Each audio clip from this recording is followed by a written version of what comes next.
really is. And as we head over to the odds on our partner at LootBet, wow. Dead even. 1.87 apiece.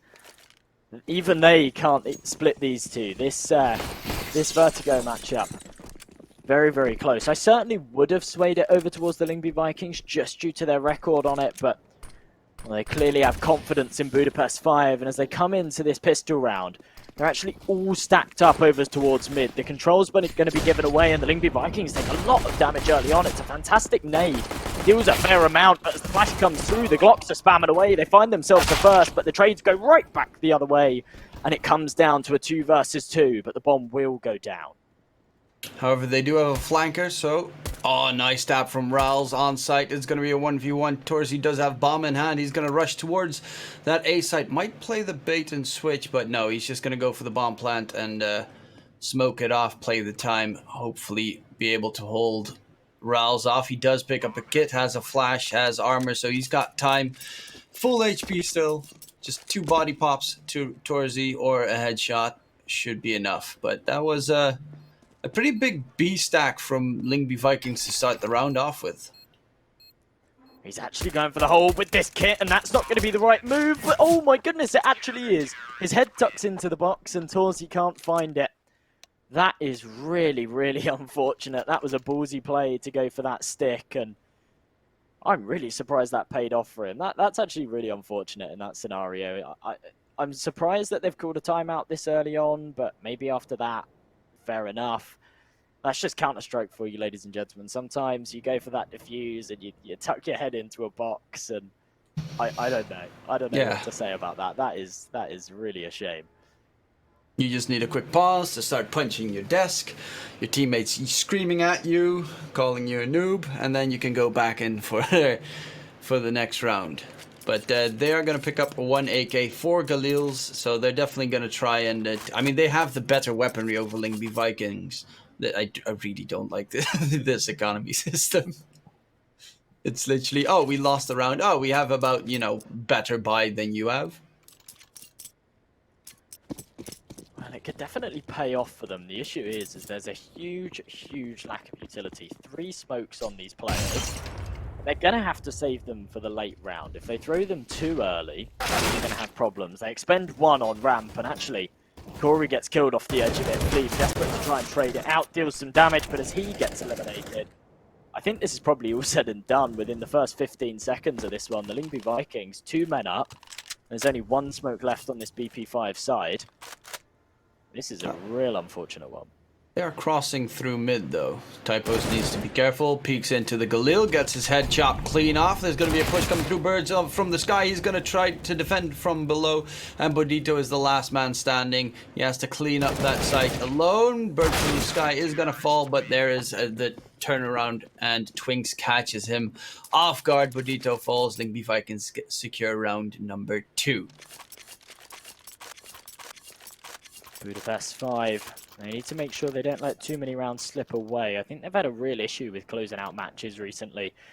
When you look at their recent games, it has not been good at all. They have not won a single match in their last 1, 2, 3, 4, 5, 6, 7 matches.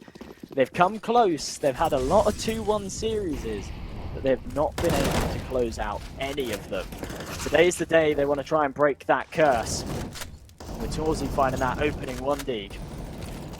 Well, I thought it might be the start of something great, but as a refrag comes in, still the man advantage retained for the LYNGBY Vikings. Budapest 5 yet to gain any control whatsoever. Corey's going to try and change that as he starts to walk up the ramp. He needs to land this headshot though. And Bird from Sky coming in from behind. He's actually able to do so. He gets the second as well. I thought that trade was almost guaranteed. But as he denies it, Budapest 5 have got a very good chance of converting this pistol round. And that was he was completely lost. He knew someone pushed up close ramp, but he had absolutely no idea where he was, and he just started stressing, it seems, with Cabby playing close toward fold, but he's the last CT left standing, and he's afraid of a possible either B push or B flank. Which it seems is not going to be the case because they're still going to head towards A, pick up them a couple of guns. They don't actually have armor behind them, so aim punch is a real threat. but they should have perfect post-plant positions. Well, as soon as he's realised that he's made the wrong call, I'd have thought he just goes for the save. He has only got a FAMAS though, and they should have money to buy into the next, so no surprise that he goes for this one. Needs to find that early pick though and activate his fights. That's well, he was hoping that would do the trick, but the double stack comes in. Torsey finds the frag, and Budapest 5 put their first round on the board. Another pause coming in. But, well, the LYNGBY Vikings now need to make a decision on whether they're going to try and re-force into this one. It's I would just buy maybe a B250 here or there and go for because this is a way too risky buy, especially because they just ecoed, so you know that they have enough money on Budapest 5 for the next, for even if you would wipe them, they'd have pretty much enough money for the next. They're gonna go for the force because that's the current situation in CSGO right now. Everyone is forcing almost every round. Personally, I like it when teams have a little bit more utility, especially on a map like Vertigo, where the A execute at the start is going to cost you all of your utility immediately to try and defend ramp. Wow, this scout trying to find something early, unable to do so, and you're exactly right in saying we're still at this early game point where neither team are but both teams are just refusing to eco. They're not breaking at this point. They want to try and trade these rounds back and forth.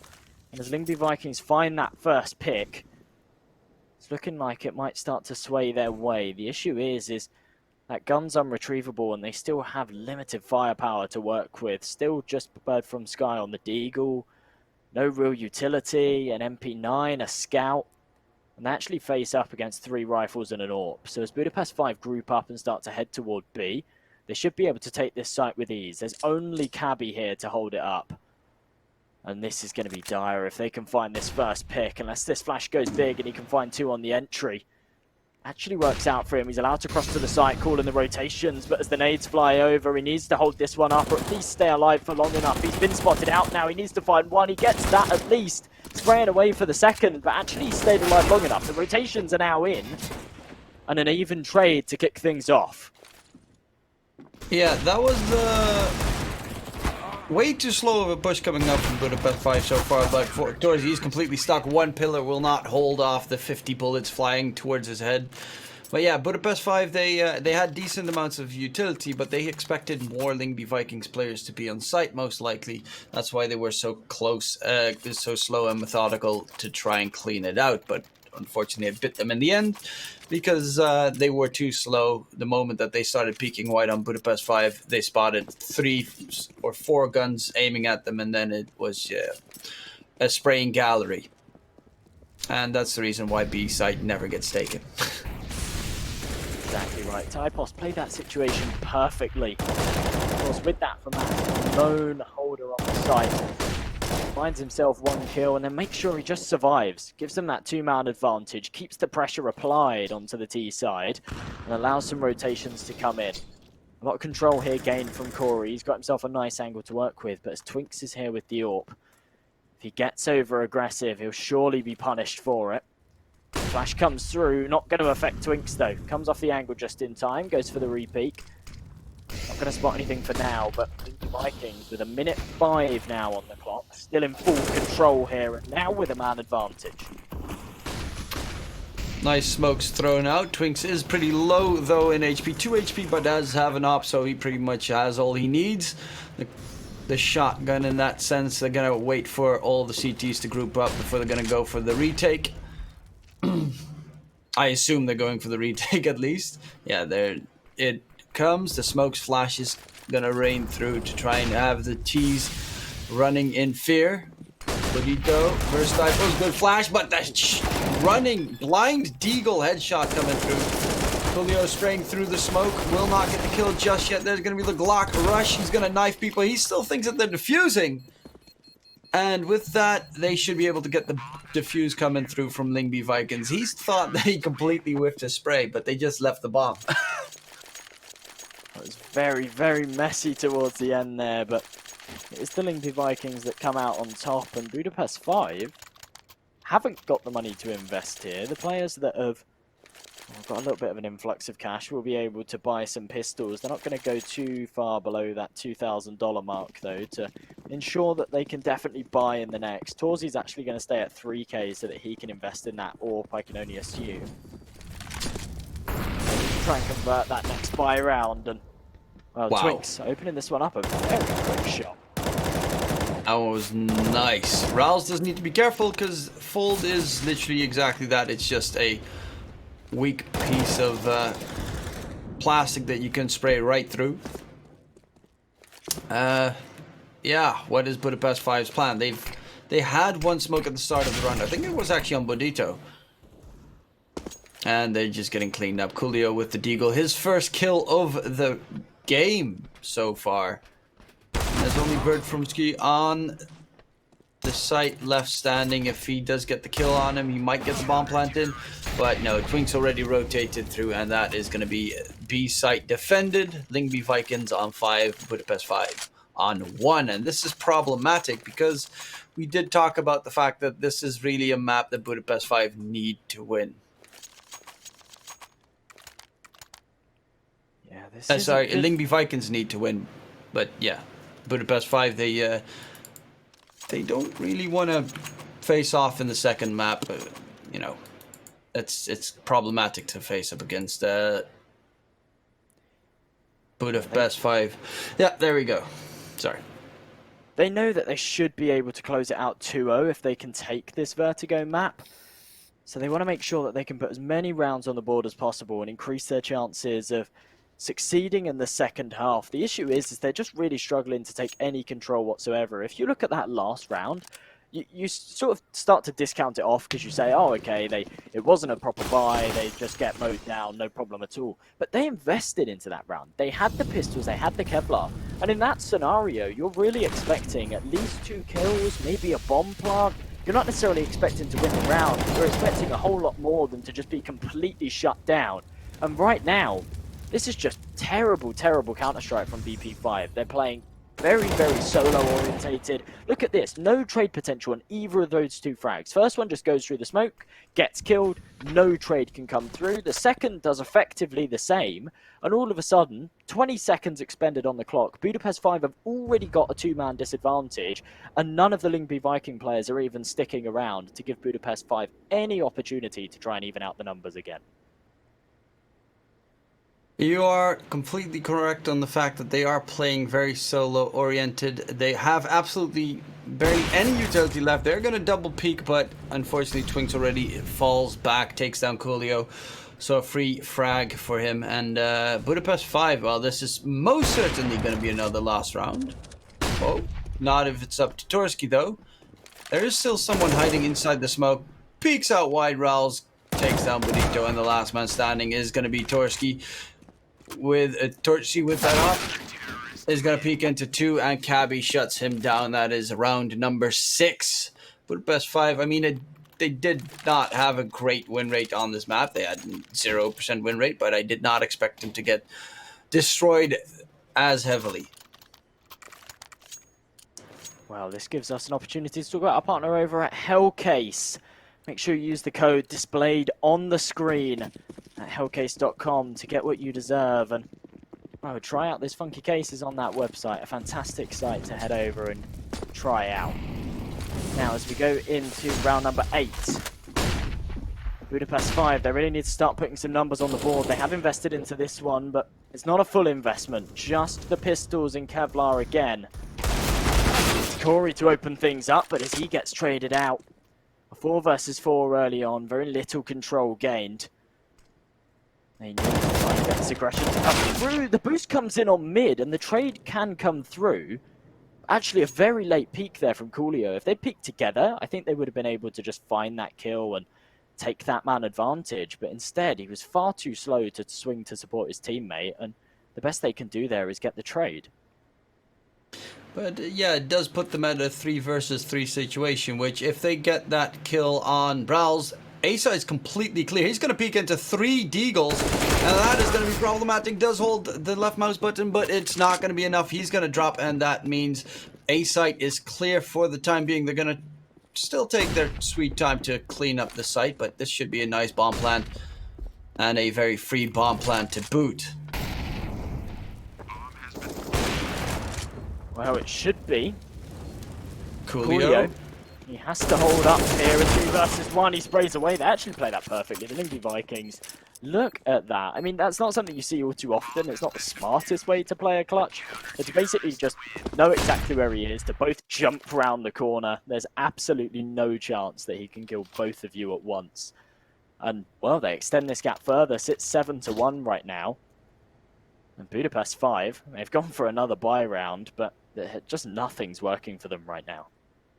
To be fair, I think their best bet so far has been put Corey towards A ramp, because he seems to magically find a kill almost every single time, and then send everyone else towards mid, because mid has gone pretty well for them, but their A push on ramp, they're going to go all out, it seems. Please don't go through the smoke again. To play the trades. They definitely will be needing some of those. And as you can see, there is no presence anywhere else on the map. Rowls gets chopped down by Corey when the smoke dissipates. He wasn't ready, but it is going to be a pretty hefty LYNGBY Viking A stack. Not sure if I agree with that from Rouse. He's been playing so well on Ali, and it's not like it stopped working for him. It's been working every single round without fail. For some reason, he goes aggressive and gives away that early man advantage, but it's Typos there to pick up the pieces. And actually, the LYNGBY Vikings here to already swarm the attack before they can even get onto the bomb site. Typos finds himself 2 full troubles, and as Burp from Sky comes in from the back lines, he's actually able to convert one more. A 1 versus 1 now, Cabby and Fleeve. The bomb is on the back of Fleeve right now, but Cabby playing this very, very defensive. Fleeve knows that he realistically needs to find this kill before he can go for this plant, and he's able to do so. Round goes in the favour of Budapest 5, and that was really a must-win for them.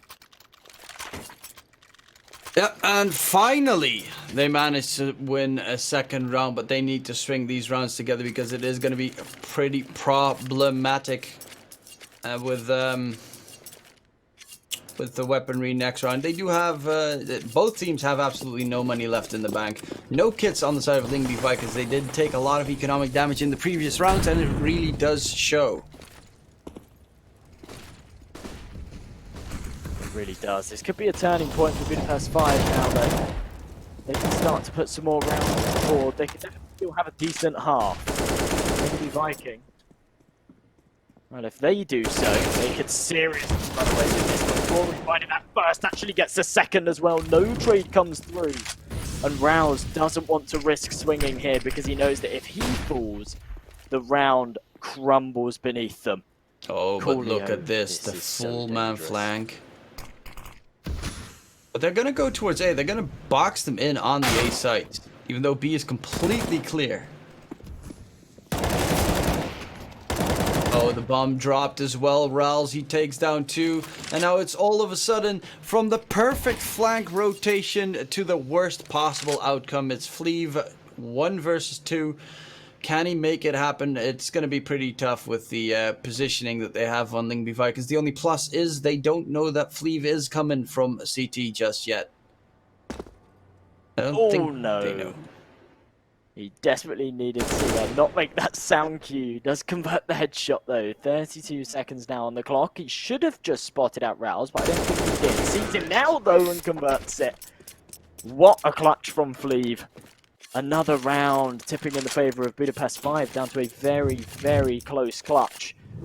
And I mean, that was a really poor one actually, because in that scenario, okay, it's not the worst idea to go for the A-site pincer, but in that scenario, Corey, the lone player on ramp, just being assertive with his presence, just has to stay alive. If he can just get himself behind the sandbags and stay alive in that scenario, then his teammates come in, the LYNGBY Vikings are looking at ramp preoccupied, and they can come out on top in that round, but instead, he puts himself out in the open, exposes his back to the opponents, and as soon as he does so, they can take him out, they then convert all their attention to their backside, and almost come out on top. A very nice 1D from Rouse to kick this one off. But with the limited pistols and no opportunity for him to retrieve the AK dropped, I still think their chances are limited.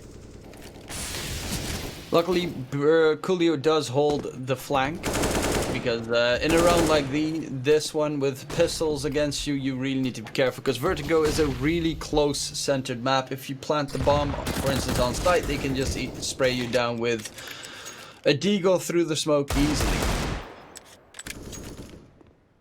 But they will get a good post-plant going on the Budapest 5 side. There are no flanks coming in from LYNGBY Vikings, so they all have to go through the funnel, and that is a shooting gallery. The last man standing, Quinks, tries to go for Bodito, but Bodito wins that fight with the help of Corey. 4 rounds for Budapest 5, and all of a sudden they're stringing all these rounds together. LYNGBY Vikings have no money left in the bag because they did force up last round. And they'll either have to go for an eco or, you know, a couple of pistols here or there. Oh, Bodito and Coolio seem to recover that one nicely after they took a couple of early casualties. Looked a little bit dangerous. They wanted to make sure that not only they converted the round, but actually kept as many players alive as possible. The bank on Budapest 5 isn't too great, and they can't really afford to be reinvesting for those rifles, so keeping 3 players alive there works wonders for them, means that they can have some money behind them, and actually, if they do lose this round, which is very unlikely, because it's going to be a LYNGBY Vikings eco here, then they'll still be able to buy into the next. And actually, best case scenario, they should be able to convert this one. They should be able to keep 4 or 5 players alive, because they should just be against weak pistols with no Kevlar, and therefore actually build up more money behind them and have a nice economical cushion that can last them for the remainder of this half. Yeah, they're gonna need it because, well, now they're playing a couple of rounds correctly in a row, but the beginning of the first half did not go as planned. However, Corey is making some nice plays on that A ramp every single time, and Torski is actually joining in as well. I haven't really seen any good op matchups just yet. I know that the map is not as heavily op favored as most other maps like Dust 2 or Nuke, where you have longer range engagements, but I do like the aggressive ops on Vertigo because you have so many great flick potential and nasty angles to hold. Yeah, we're actually yet to see who's going to be the man to pick up that big screen scoped rifle on Vertigo. As this pause is in. This is a pretty long pause. Yeah, I think by the fact that we don't have the little arrow at the top telling us whose pause this is, I think this may be a tech pause. Hopefully it's resolved swiftly. All the players still in the server though, so I'm not too sure what it could be. Let me have a quick look. In before actual bio break.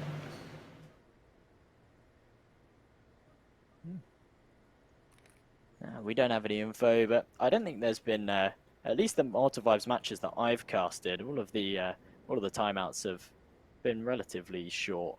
I don't think I've had any super long timeouts. Historically in Counter-Strike, I can't remember what major it's from, but there was a train game, and I think there was loads of tech problems, and there was like multiple timeouts, and I think the game ended up just sitting in timeouts for like over an hour, and that would be hell. That's casters hell, that's players hell, that's viewers hell, but at least for the viewers, they can just opt out. They can just say, oh, I'm not watching this anymore.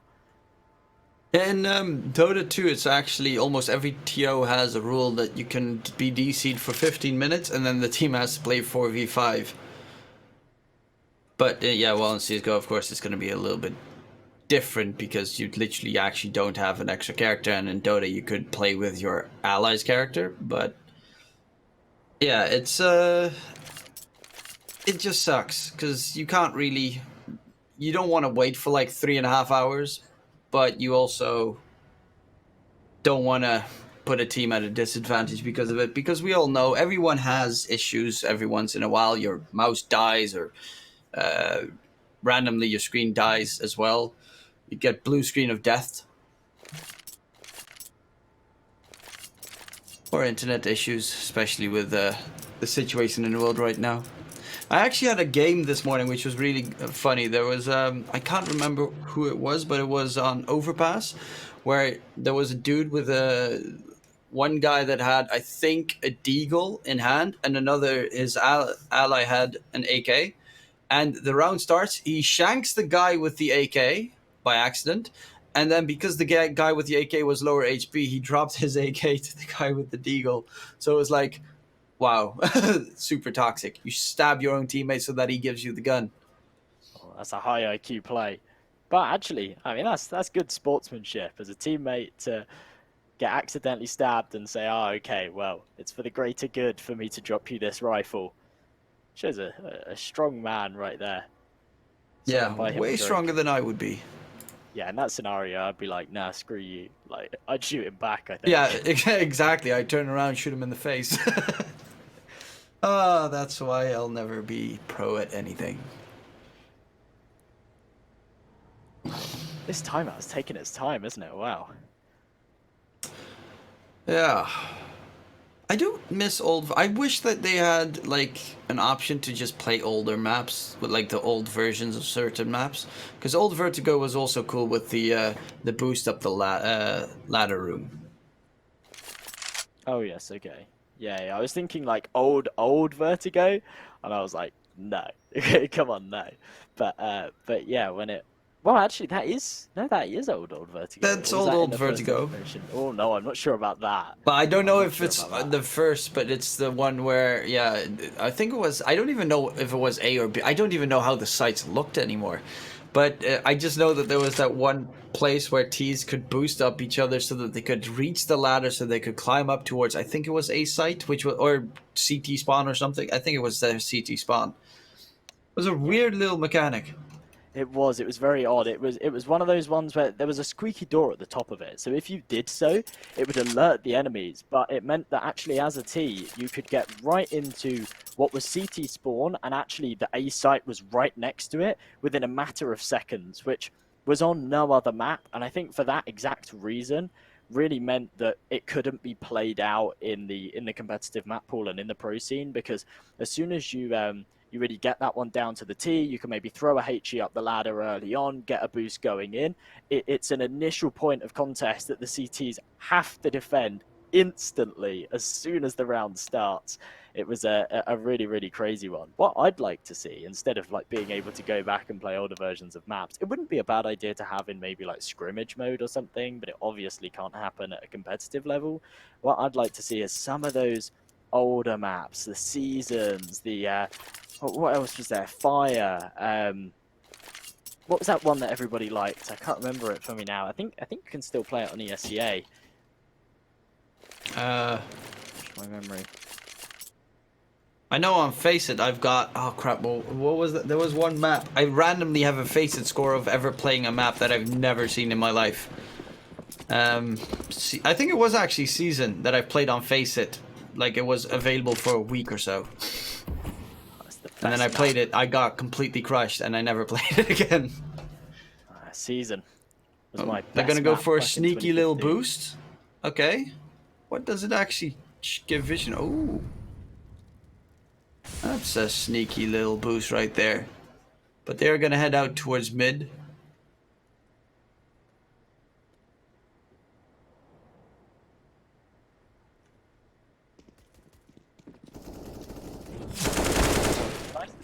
And actually, that's in their first kill. Bird from Sky, able to find himself one. They're desperate to try and retrieve that rifle, but it's right at the back. And in the meantime, B-site's already taken. Yeah, taking this B site. There's really no chance for the LYNGBY Vikings to do anything here. They might be able to get a gun for their troubles, but Budapest 5 actually invested 2 men to make sure that doesn't happen. And well, there's Cabby gone. It's just Typos and Twinks to try and find themselves maybe a weapon. That's not going to be the case, though.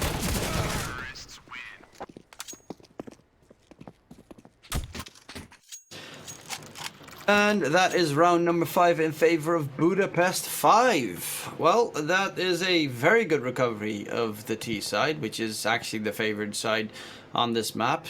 So it's going to be problematic for them when they're probably going to swap over to the other side. Finally, we're going to see an op versus op matchup between Twinks and Torzy. However, Twinks does not have any armor, so he's going to go full glass cannon. That may not be too problematic if he's going for that initial peak, which is exactly what he's doing towards ramp. The issue is now is that as Budapest 5 haven't gone for that early ramp control, He's now got to fall back, and he's going to play out the rest of the round with no Kevlar. Gabby, if he gets too aggressive here, he surely gets punished. I'm actually very surprised he finds one. But as he gets instantly traded, there's a huge gap in their B defense now. And with Budapest 5 slowly encroaching on mid, this becomes very, very dangerous. One bullet will send Twinks' crosshair right to the sky, so he needs to make sure he's quick on this shot. Oh, that went terribly wrong. The flash was perfect. They got blinded completely, and they got swarmed. Yeah, that's just immediately the round lost. And, well, I'm saying that, but we still have Corey in the house.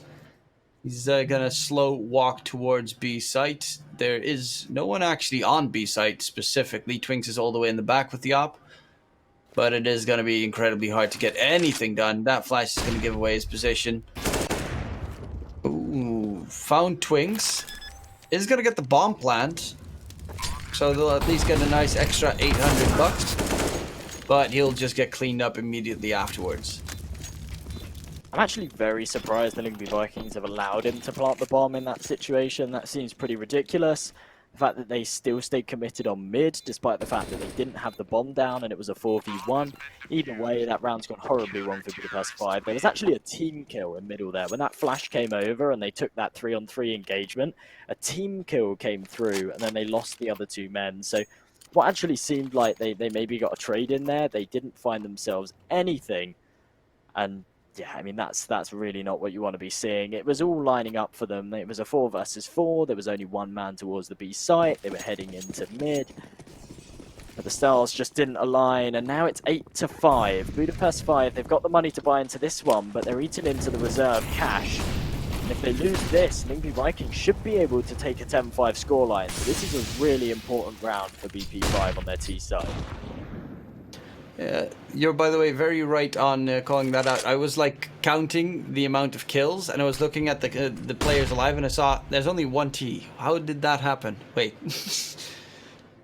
Oh, but yeah, this is gonna be their hopefully their Hail Mary. Twinks is gonna hold the op angle, which is pretty much a one and done disengage. There's always an opper that holding that angle, I feel like. But he's getting mollied off the angle, and I think they definitely heard the molly tick down. He flashes himself in. He's going to re-peek. Gets a collat shot onto Petito and Corey, and that is problematic, to say the least. They're getting completely shut down on Budapest 5. Will Torsi be able to get anything for his troubles? Well, at least Coolio takes down Twinks, but it is going to be a 4-on-2 situation.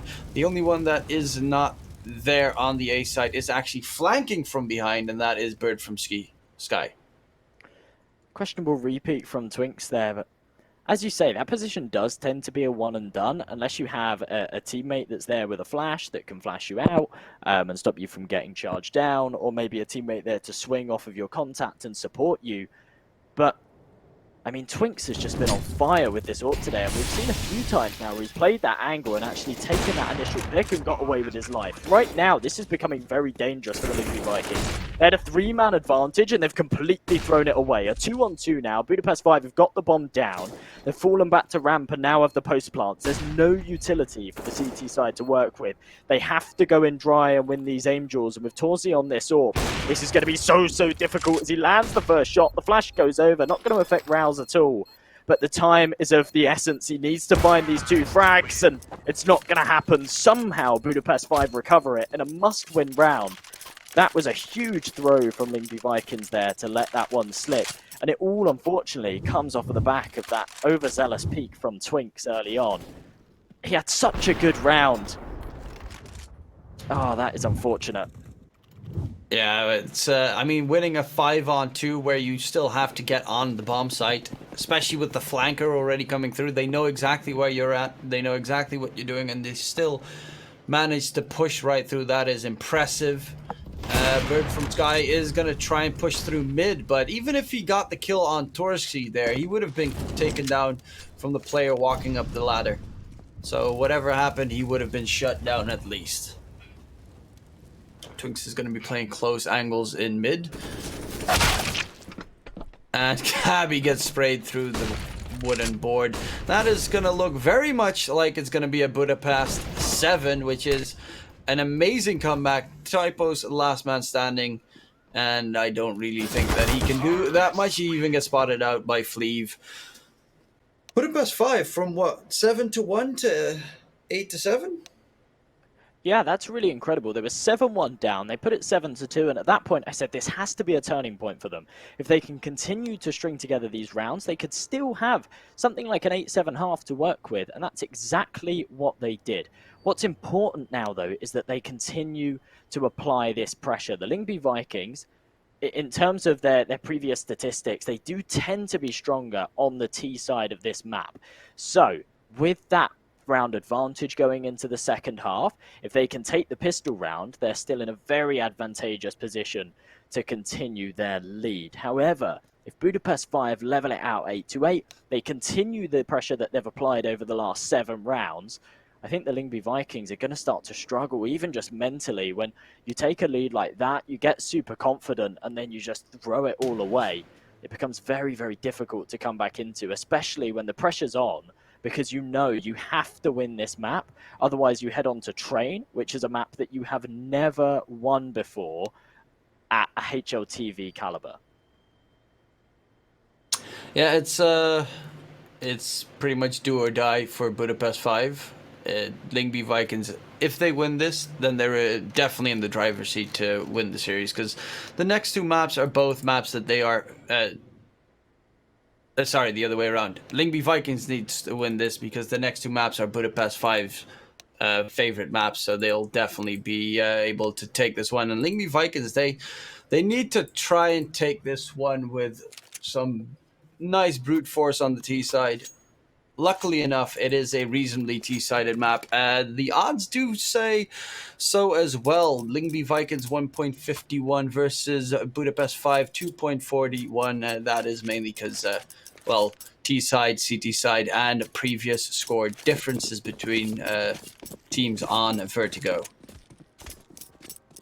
Yeah, of course. Those odds may change later on in this half from our partners over at LootBet, but for now, just due to the fact that, yeah, Lyngby Vikings, historically, they have a better T-side. They've already got a round advantage going into this second half. They're still, of course, the favourites.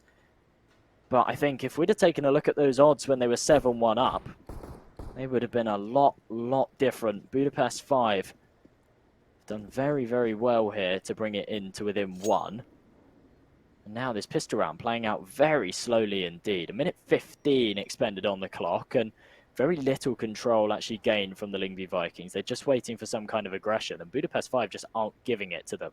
They have a perfect read on this situation, though. They've rotated the A players over. They've now got 1 sitting on mid and 2 on the B site, which is exactly what they need to shut down this push. And as the smokes come over, here comes the execution. Yeah, look at the quick rotation coming out from Budapest 5. The defense is clean. Headshots all over the place. They're finally going to lose 1 player in Fleeve, but they just clean up that site.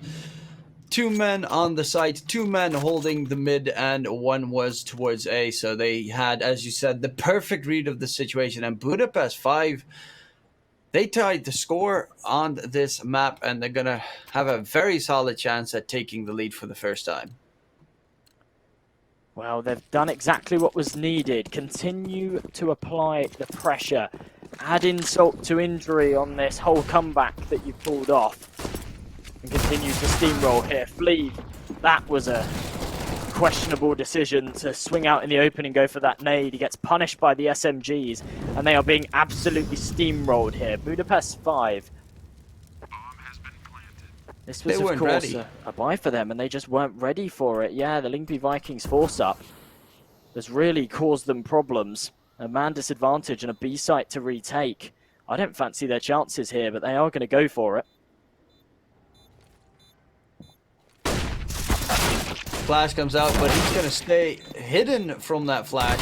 He will get a 1-for-1 trade. Tech 9 Meister, close range. Dorsey does manage to get the kill, but he is pretty much going to be forced to save that M4, especially without a defuse kit or anything in hand. Will he actually be able to save it? He is being hunted. by Twinks. Oh, there are no weapons allowed on the construction site. Good to know. No tank tops or shorts? Really? Even if it's hot? Okay. No music, no... What a boring construction site. Yeah, this could be a proper party construction site. Alcohol, music, got a nice Drugs. view. Yeah, but no, instead, people that's could boring. fall to their deaths. Ooh. Yeah, that sucks.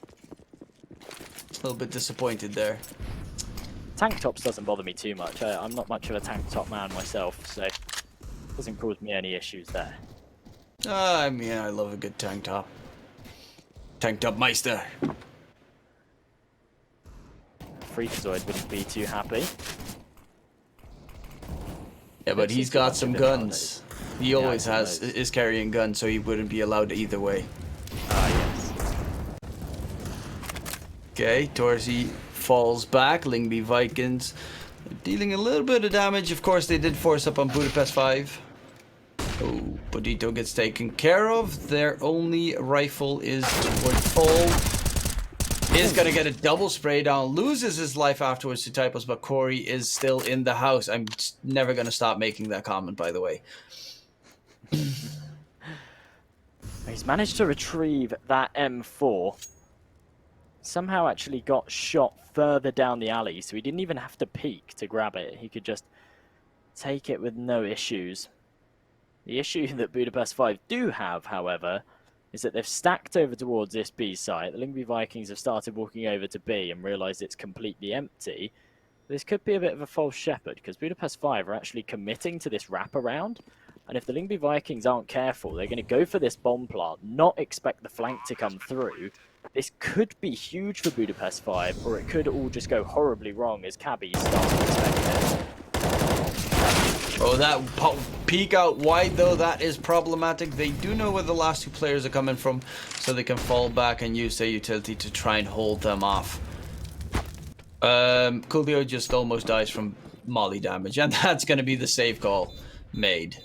Just from standing in the molly for a bit too long. I think a couple of factors come into play there, really. The bomb's beeping away too fast. Neither player has a kit.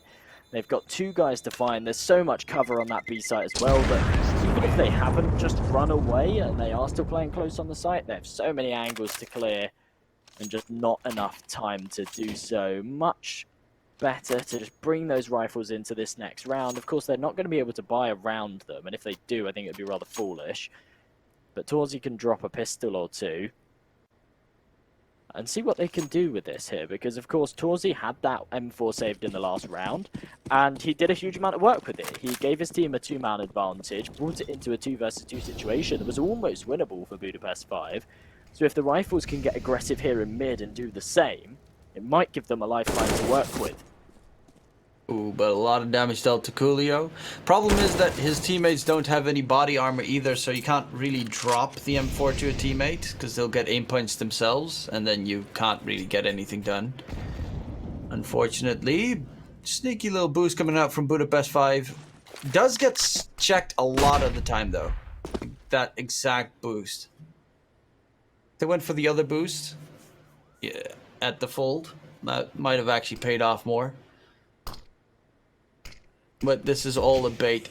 LYNGBY Vikings, so far from the rounds that we've seen, have not really favored that A site at all.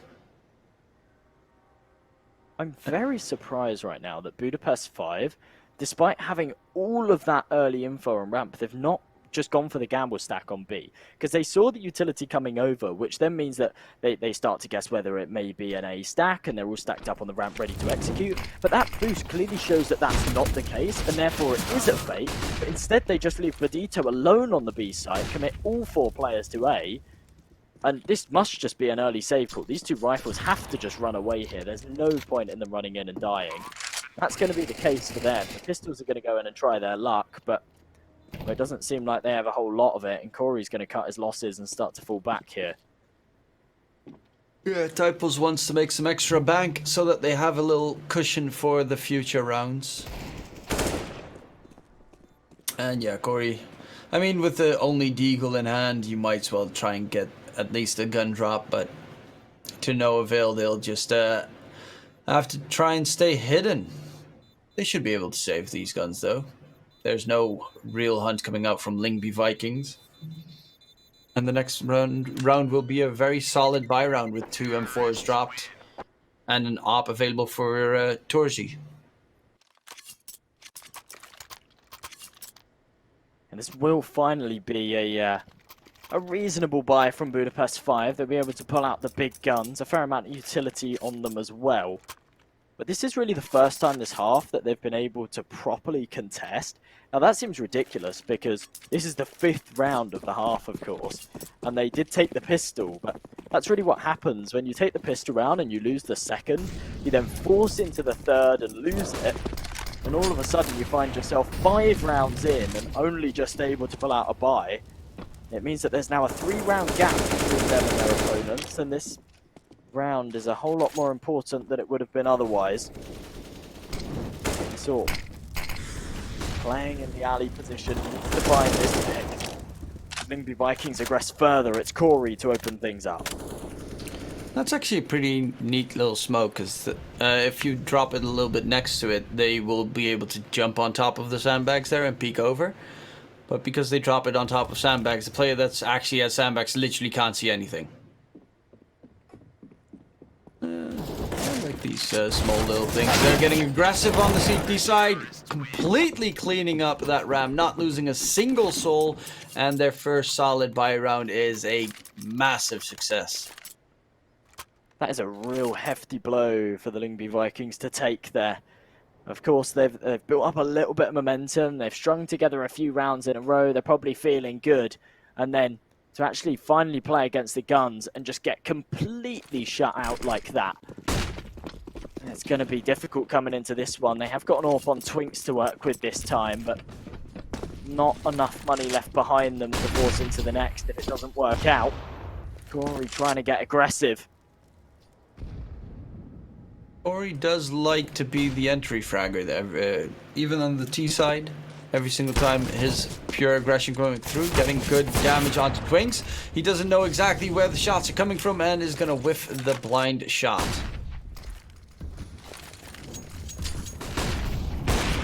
Amount of damage taken. That was the aim of a man in fear. It like really you see, was. He was like, I need to shoot somewhere, but where is it all coming from? And Corey still checking out that ramp. It is going to be an aggressive push from LYNGBY Vikings. At least it's looking like one. Sandbags. How did that one whiff, though? That looked so close. I was excited to see Twinks on this AWP in the T side. He was so strong with it in the first half. This round, he's kicked it off, missing 2 relatively routine shots. It's Bird from Sky to find Bodito, though, on the edge of that smoke. A smart kill, but with 35 seconds on the clock, they need to regroup and they need to commit to a bomb site. As they start to slowly rotate over towards B, it's absolutely the right call. Nobody's there, but, well, Budapest 5, they start to second guess it. They find the 1 kill to even out the numbers, and the rotations come through. Rouse gets tagged up as well. Now 2 players low. The execution coming through, and it is going to be a retake for Budapest 5 to try and pull off. They need to find this kill onto Rouse, though. They do exactly that. Now a man advantage for them to work with this situation. It's actually kind of weird that they keep letting go of that B site, even though most of the rounds LYNGBY Vikings so far have gone B every single time. Twinks, 2K, 3K, 1-on-1 versus Torzi, but Torzi does win that fight and luckily does shut him down. We'll be able to take care of that op and defuse the bomb. Budapest 5 with 10 rounds on the board, finally in the double digits as well. Well, that is exactly why you put Twinks on the AWP on your T side. He really thrives in these situations. Post plant needs to hold it off. Players coming from all angles. Look at that. Absolutely beautiful. Just can't convert the last. Torzi's done well to maintain composure there. Clutch out that one. LYNGBY Vikings made that very, very costly for their opponents, but going into round number 22, no money behind them. They have to just invest in some SMGs, a couple of pistols, some really fast play here from heading over towards the big site. It's looking like they'll do some damage, but no kills as of yet. as they take 2 casualties. Can't find the third though. Bird from Sky is able to trade 1 out as Cabby finds one of his own. It's actually leveled out even. Torzi needs to find these frags and deny this bomb plant. Timing doesn't quite work out for him, but that does. Threads the needle and lands the shot onto Twinks. I don't think a bomb plant will be able to come through here from Cabby. He absolutely knows it. LYNGBY Vikings, they had an avenue onto the bomb site and they were completely denied at the door. Now a 1 versus 3. I can't imagine him finding a single frag here. It's bo3 to finish things off, and Budapest 5 closed that 3-round gap that their opponents established at the start of this half and actually level it out 11-11. And Torzi has really stepped up his game on the op. He's now 24-0-13. So definitely taking his team by the hand to try and recover from that pretty big difference between Budapest 5 and LYNGBY Vikings. He's really trying to pick up for bo3 there. Everyone else on the squad with relatively even numbers. bo3 heavily slacking and Torzi pulling off a miracle. Really starts to even things out, and as we sit 11-11, it's just the pistols for the LYNGBY Vikings trying to push up here. They should get completely shut down. It's Gory to find 2, gets a third, runs out of ammo, and it's traded out. But as his teammates fall around him, it's just Bird from Sky, no bomb on his back, and as he goes to retrieve the AK, he gets his head ripped clean off by bo3. Budapest 5 take the lead for, well, the first time, possibly even the first time this game. I can't remember them being ahead at all. Yeah, they were at one point tied, I think. Probably. Yeah, I think they were tied, but Budapest 5, they take the lead finally, and this is problematic for LYNGBY Vikings. They do have a decent buy though, but as you can see, the economy for Budapest 5 is pretty awesome, so they should have enough for probably 2 more rounds. Full buys. Ralph, okay, that's going to be a mid-push. Bird from Sky versus Fleeve. Who's going to win that duel? He has to reload soon and will lose his life there. There's another one. Coolio, this is a heavy mid-aggression coming through, but he gets flashed up by Bird from Sky, and he's going to win that straight duel with the last man standing. bo3, who's going to burn inside the molly. They definitely heard him burn right there, so they know where the last player is, and that is going to be LYNGBY Vikings all of a sudden turning up the pace again to try and shut down Budapest 5, because they ain't going to give this map up just yet. Definite save call for bo3 here, just on 7 HP. I think for now we'll be allowed to get away with it. Still plenty of time on the bomb though, and it's looking like Twinks is hunting. Oh, He's coming up the ramp. This is dangerous. There we go. No AK coming into the next for Budapest 5, but plenty of money in the bank, so they will be able to invest back into this one and contest in round number 25. No money left behind them now, though, so really whoever comes away on top with this one should be granted a free one on top of that. Might not be the case for LYNGBY Vikings, actually. They've got a fair amount behind them, so if they win this one, Budapest 5, they're in a difficult situation. Yeah, they spent a lot of money. They would still have one decent item on Torzi, but bo3 completely blinded on ramp, gets taken out by Twinks, and that's going to put them at a man advantage for LYNGBY Vikings. Yeah, that's bo3. I don't really get what the call was there, especially without any backup. Corey, Bird from Sky gets another one at the exact same angle as last time as well. Just he knows that someone's going to walk up there, and he's just going to shut them down. Fleeve, the 2-man ramp hold with 1 player pushing towards mid. Coolio coming through, but there's actually someone waiting for him to push through. Cabby gets rid of Fleeve, and they're just all peeking into the LYNGBY Viking AKs. This is really sloppy from Budapest 5, and it's such a shame to see so late in the game. I really don't agree with that peek early on from bo3. I don't mind the peek itself, but the flash comes over, you peek into it, maybe you catch someone off guard who's tried to get through that smoke or tried to get aggressive up the rafters, but When he doesn't find that pick, then just fall off. To just stand out in the open and overstay your welcome like that, of course a counter flash is going to come through, and of course they're going to just capitalize on the fact that you've got no cover and no teammate there to support you.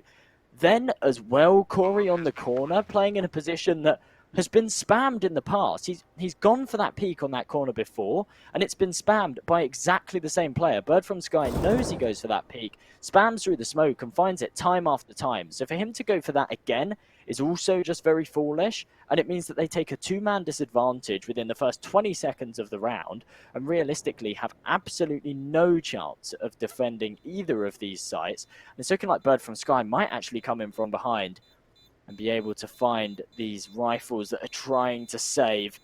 There you go for this double B. There we go. Actually a team kill coming through, but doesn't really matter. Plenty of money in the bank. The important thing was to deny the save there for BP5. The stack, it's always nice to see the stack, especially if you kill the bottom player.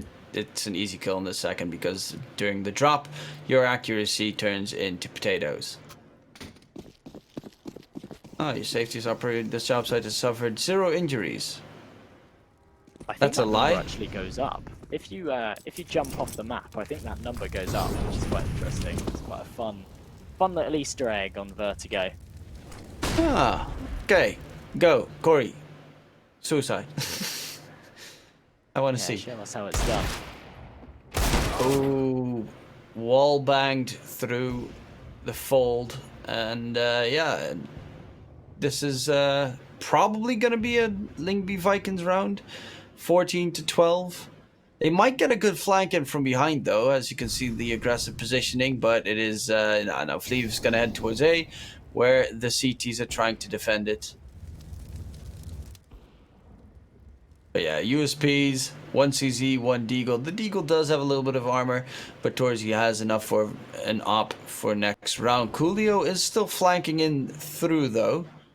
Never mind, Coolio immediately gets taken care of. That is the Cost Curse. Torzi does clean up typos, which gives them a chance. Budapest 5, they had some nice positions with that early aggression. The issue is that they're on a full eco, so had they been on a bar round now, this may be different, but I think realistically if they were on a buy, they wouldn't have gone for the early aggression they went for. The issue that LYNGBY Vikings have right now is they're running down the clock very, very low. 25 seconds now before the USP comes in and finds himself another. Whilst this is very, very unlikely for Fleave, if he can deny this bomb plant, he may have a chance. So it's looking like that's not going to be the case. This round said and done for the LYNGBY Vikings. I'm surprised they cut it that far.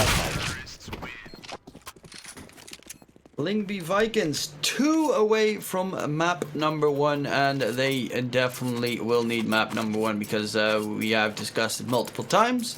Map number 2, 0% win rate for LYNGBY Vikings, so that is going to be a very tough map to beat their opponents on. But Budapest 5, they don't have the greatest win rate on the map either. I think it's around 30%. It is 36%. However, 36% is still a lot better than 0.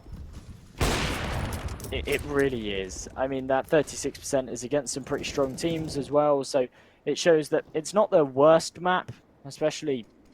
In fact, it's certainly not their worst map right now, though. Bird from Sky, he's got a free kill onto Torzi, but with this trigger discipline, he wants to find more than that. This is so confident. If another rotation comes through, he could maybe get 2 for 1 here. At the very least, might go for a knife kill. No, not going to happen. He will just pop the bullet in the back of the head. He's taken a long time here. I'm surprised he's really committing to this. He might just let this one slip away. Oh, wow. You heard someone else? Unreal Bird from Sky. Luckily, Corey is actually in the house, shuts down the push, and that is going to be most likely the saving grace so that they will be able to secure this one. Corey does need to get rid of Bird from Sky. Bird from Sky gets the kill first, and it is going to be a 1-on-2 with him. Okay, he's going to double back to try and fake it out, and that's going to be a man fight against 2. That's unfortunate for Bird from Sky, but it is going to be Budapest 5 with round number 13 for them secured. I have seriously never seen anything like that. I've seen obviously some trigger discipline plays like that where you kind of hold out for the frag and you actually like wait for someone else to come around the corner and then you get yourself two. But to actually follow your opponent around the map until he leads you to his teammate, that was absolutely huge and almost paid off for them. Very, very nice play, but it's unfortunate. Yeah, Corey saved their asses there with the double. Ooh, Torzy takes down Twinks, and that is going to be a two-man advantage for Budapest 5. This game is way too close between the two teams. B site, there's going to be a push coming through. Coolio gets flashed off the angle and will fall back. They do need to be careful until the rotations come in. Gabby gets one. Onto Coolio. Is it going to be a jump around? It does seem like someone is looking for the jump around, but the Molly is going to keep them at bay for the time being. Fall back. There is actually no flanker coming through, and that is kind of problematic with the amount of utility that they still had left on the side of LYNGBY Vikings. The spray fight comes through. It is going to be victorious. Cabby with the triple. He's on for the ace. Does he get the kill? He does. Ace for Cabby to secure LYNGBY Vikings round number 15 map point. Massive, massive round from Cabby there. They were fighting for their lives. They knew they had to win that round.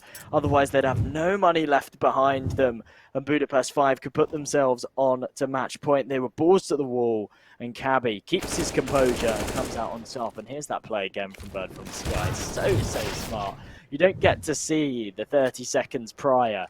But he holds out for that frag for so, so long. Really shows some incredible discipline and extreme patience on that guy. Such a good read of the whole situation. Budapest 5 now then. Have to force into this one. I think in that timeout they'll be discussing what they can do here to put that previous round behind them and try and change it up to make sure these pistols can do the maximum damage they can. They need to be effective, otherwise they let this first map slip away. It's not the end of the world for them, but if they can take it, they're on track for a 2-0. I think Corey's knife was called Girl Stalker. That's creepy. Not the especially best. to call a knife that. Oh. Yeah. But yeah, I actually am very surprised that Budapest 5 let that round slip away with a 3-on-5 situation and just getting completely shut down by Cabby, all on his lonesome. Well, not on his lonesome, of course. He had some living dull distractions. But an ace to win the round, that is a massive play. Big props to him. And it does seem that all of a sudden, Budapest 5 are going to be playing a B stack, and they're going to go for the retake towards A.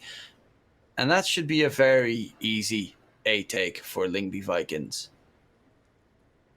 I think this might just seal the deal for them. I think it's very unlikely that these pistols will be able to retake the A site. The only thing they've really got going for them is the huge amounts of utility. They haven't expended any of it early on, so it's all here for the retake. Actually, they're maybe here in time to try and deny this. The bomb is just about going down. A stack, I was expecting it to come through. It is a little bit late, and it doesn't actually convert a kill either. 5 versus 5 retake now for Budapest 5 to clutch up, and they have to do it to stay in this game. Oh, this is just pure chaos right now. Spray everything, doesn't matter if it's enemies or allies. And Fleeve is the last man standing on the other side of the smoke. They know where he is. Cabby's going to spray him down, and that is going to be 16-13. LYNGBY Vikings secure map number 1, and they're going to take the lead in the series. An absolute massacre there to close that one out. That was absolutely nuts. That round, I wasn't expecting it to play out like that. With those deagles, you really have to just hope that when you charge through those smokes, you connect some lucky shots perhaps and come out on top there. But it is the LYNGBY Vikings to take Vertigo. I think that was somewhat expected. It came a lot closer than I would have anticipated, but Budapest 5 dropped that first map, which was of course their opponent's map pick.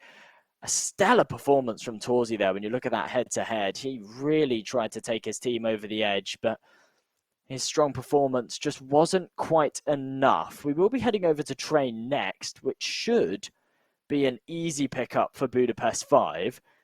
But I think right now they'd want to be a map ahead and be going for the 2-0. Instead, they need to convert both of the next two maps. Otherwise, they're out of this one. Yeah, I think but out for this week as well, aren't they? yeah, I mean, if they lose this one, they're out of the tournament. Yes. Wow. This is elimination game. The winner of this one will go on to face off against the loser of alternate stacks versus Blue Jays to decide who's going to be the other team going into the playoffs. But yeah, as we have previously mentioned, Budapest 5, they have the more stronger win percentage on the upcoming two maps, which are Train and Nuke.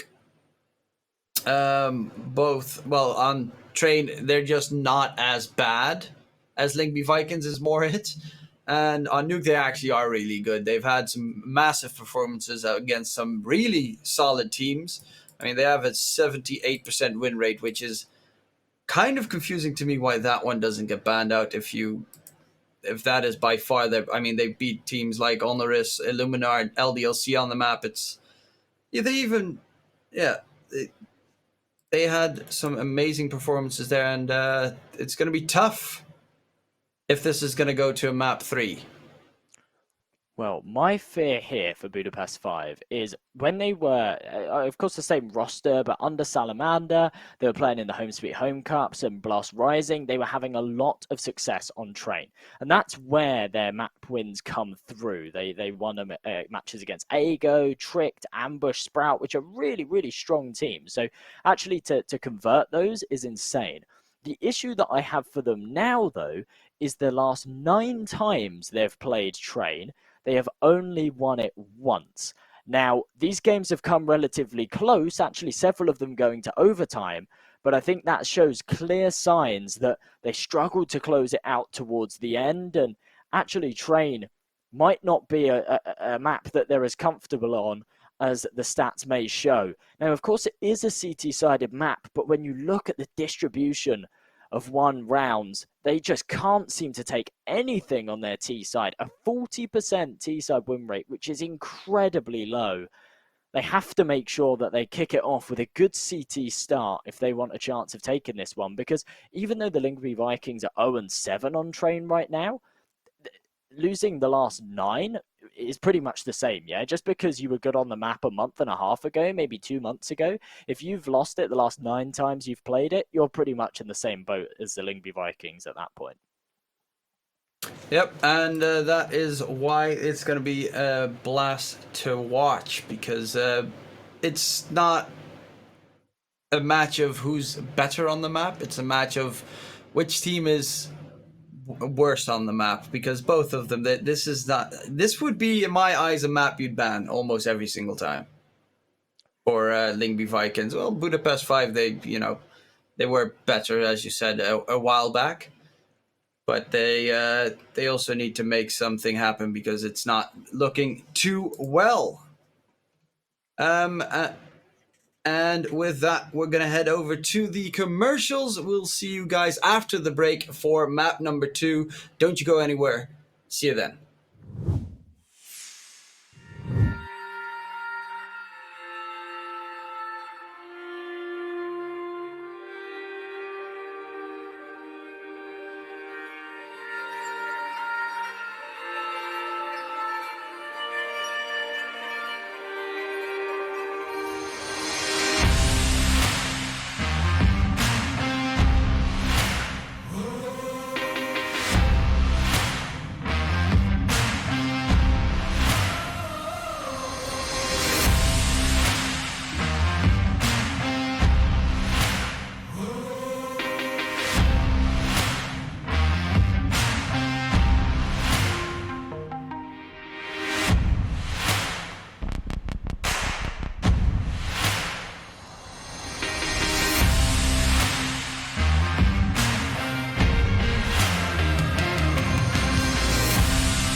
Welcome back, everybody, to our first Week 5 Group D elimination matchup between Budapest 5 and the LYNGBY Vikings. We've just seen them over on Vertigo, where the LYNGBY Vikings narrowly took it in the closing rounds of the game. We're now heading over to Train, which is a map that neither team are all too confident on. It was definitely a target pick from Budapest 5, as their opponents are yet to win a map on it. But, well, I think it's an ambitious one because it's not a map that they're all too confident on themselves. So we're going to have to wait and see how this one plays out. Yeah, I am pretty excited for this matchup. It's yeah, both teams are just not that good on it, but which team is going to be worse is the big question. Of course, if Budapest 5 managed to take this one, you would be looking at a pretty dangerous nuke third map, because that's actually a map that they are really well versed on. It really, really is. Budapest 5, of course, has 78% win rate across the 9 times that they have played Nuke. So if they can convert this Train map, which, bearing in mind it's their map pick, you'd think that they've maybe done some preparation work on it coming into this match. Of course, I think it is definitely a target pick, but you don't tend to go for a target pick based just on the fact that your opponents are bad on it. You tend to put some preparation into it as well. So if they can take this Train map, I think they've got a fantastic chance of closing out the third and taking this series 2-1. However, the LYNGBY Vikings, off the back of that Vertigo win, they'll have plenty of confidence, plenty of momentum, and well, if they can take those early rounds, then I think they've got a fantastic chance of converting this game. As I said before, Budapest 5 have a very, very weak T side on Train. Now, of course, it is a CT-sided map, so that is to be expected, but it is a lot weaker than most sides. And if they cannot convert the rounds on their CT side, they are going to be in for some trouble. As we jump straight in now, the knife round is over. It's LYNGBY Vikings starting on the CT side. So I assume that they won the knife round then. The other way round. It's Budapest 5 on the CT side. The switch came through. So this is the time where they need to stack up some rounds. They need at least a 9-6, maybe a 10-5. And as the odds come up from LootBet, it's Budapest 5, your favourites, going into this one. Of course, it is their map pick, so it is to be expected. But it's still relatively close, and I think that that is absolutely right. Yeah, this is a very CT-sided map. Actually, I think LYNGBY Vikings actually have a bigger win. Budapest 5 have a bigger win percentage on their T side on this map. But normally, seeing this as a very CT-sided map because of the quick rotations between A and B site, the long angles that you can hold, especially if you manage to secure an op later in the round as well. I mean, Train is my favorite map personally, because I love opping on this map. All the different angles that you can have, jumping around the trains on top, left, right, and you have to clear so many angles if you move into a site as a terrorist, where CT can just randomly pop up and shoot you. Yeah, there's so many options on a map like Train. It seems like we see new stuff crop up all of the time. And as it's looking like the LYNGBY Vikings are going to commit to this A push, the smokes come over, the shots come through, but as the can't convert, it gets picked up. Finally, a frag comes through, but it's traded out. Fleeve, a nice shot onto Twinks, puts them a man ahead, but as the bomb goes down, the LYNGBY Vikings in a favourable position to take this one. 2 players on Budapest 5 are low, and Rouse has just crawled through this smoke. It is traded out, a 3-on-2 now for Budapest 5 to clutch up, but time is of the essence, and as Cabby levels up the numbers, this is a tall order for them to clutch up. Yeah, it's a 2-on-2 situation with, well, Cabby alone right now, has to spray through the smoke. That's never a plus, especially with the defuse kit on Coolio. Gets the bomb defuse.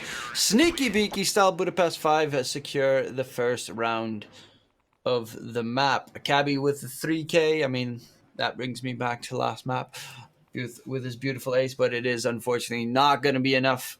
He didn't have enough time to shoot him from the bomb. However, this is another map where you'll see a lot of forces, because especially the B site is very easy to rush down, or if you have a bunch of flashes, you can get onto A very quickly and just overwhelm the CTs.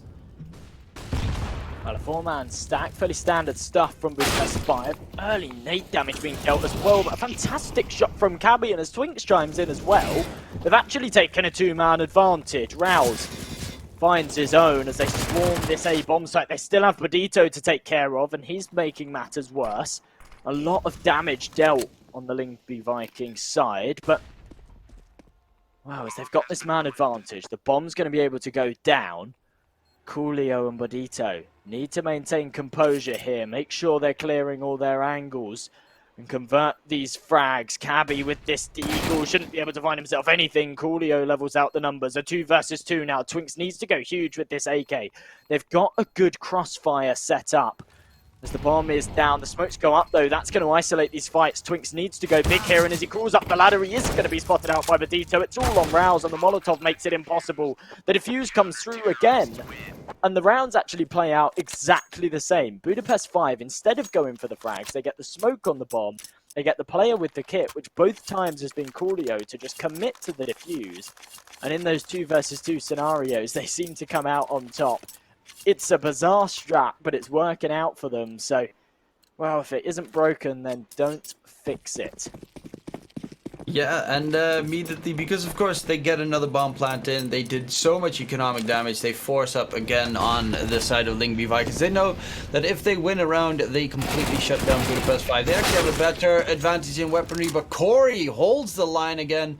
2 down, loses against the third, but they did so much damage to the LYNGBY Vikings at the start of the round, whereas, yeah, even the aggressive positioning of Coolio is going to give so much info that they can just stack the A site on Budapest 5. And LYNGBY Vikings, they need to make a hero play succeed. Coolio does need to be careful, of course. Does spot him out and should call for a rotate. The molly to hold him off, and Typo's just trying to walk through the smoke. He's going to get blocked off, and this is looking all but problematic for LYNGBY Vikings. Well, as the bomb second line might actually head over towards A, that could be the right call, as Fleave's the only man there. But Budapest 5 certainly looking in control in these early stages of train. The LYNGBY Vikings are keeping it competitive, especially with one bullet taps like that from Rouse. The Molotov comes through, but it's a little bit too late. Torzi converts the frag with the scout, and now it leaves Bird from Sky in a 1v3. He's got the bomb, he should be able to punch in the numbers. The spam doesn't come through from Bodito, surprisingly. There it is. Comes through eventually.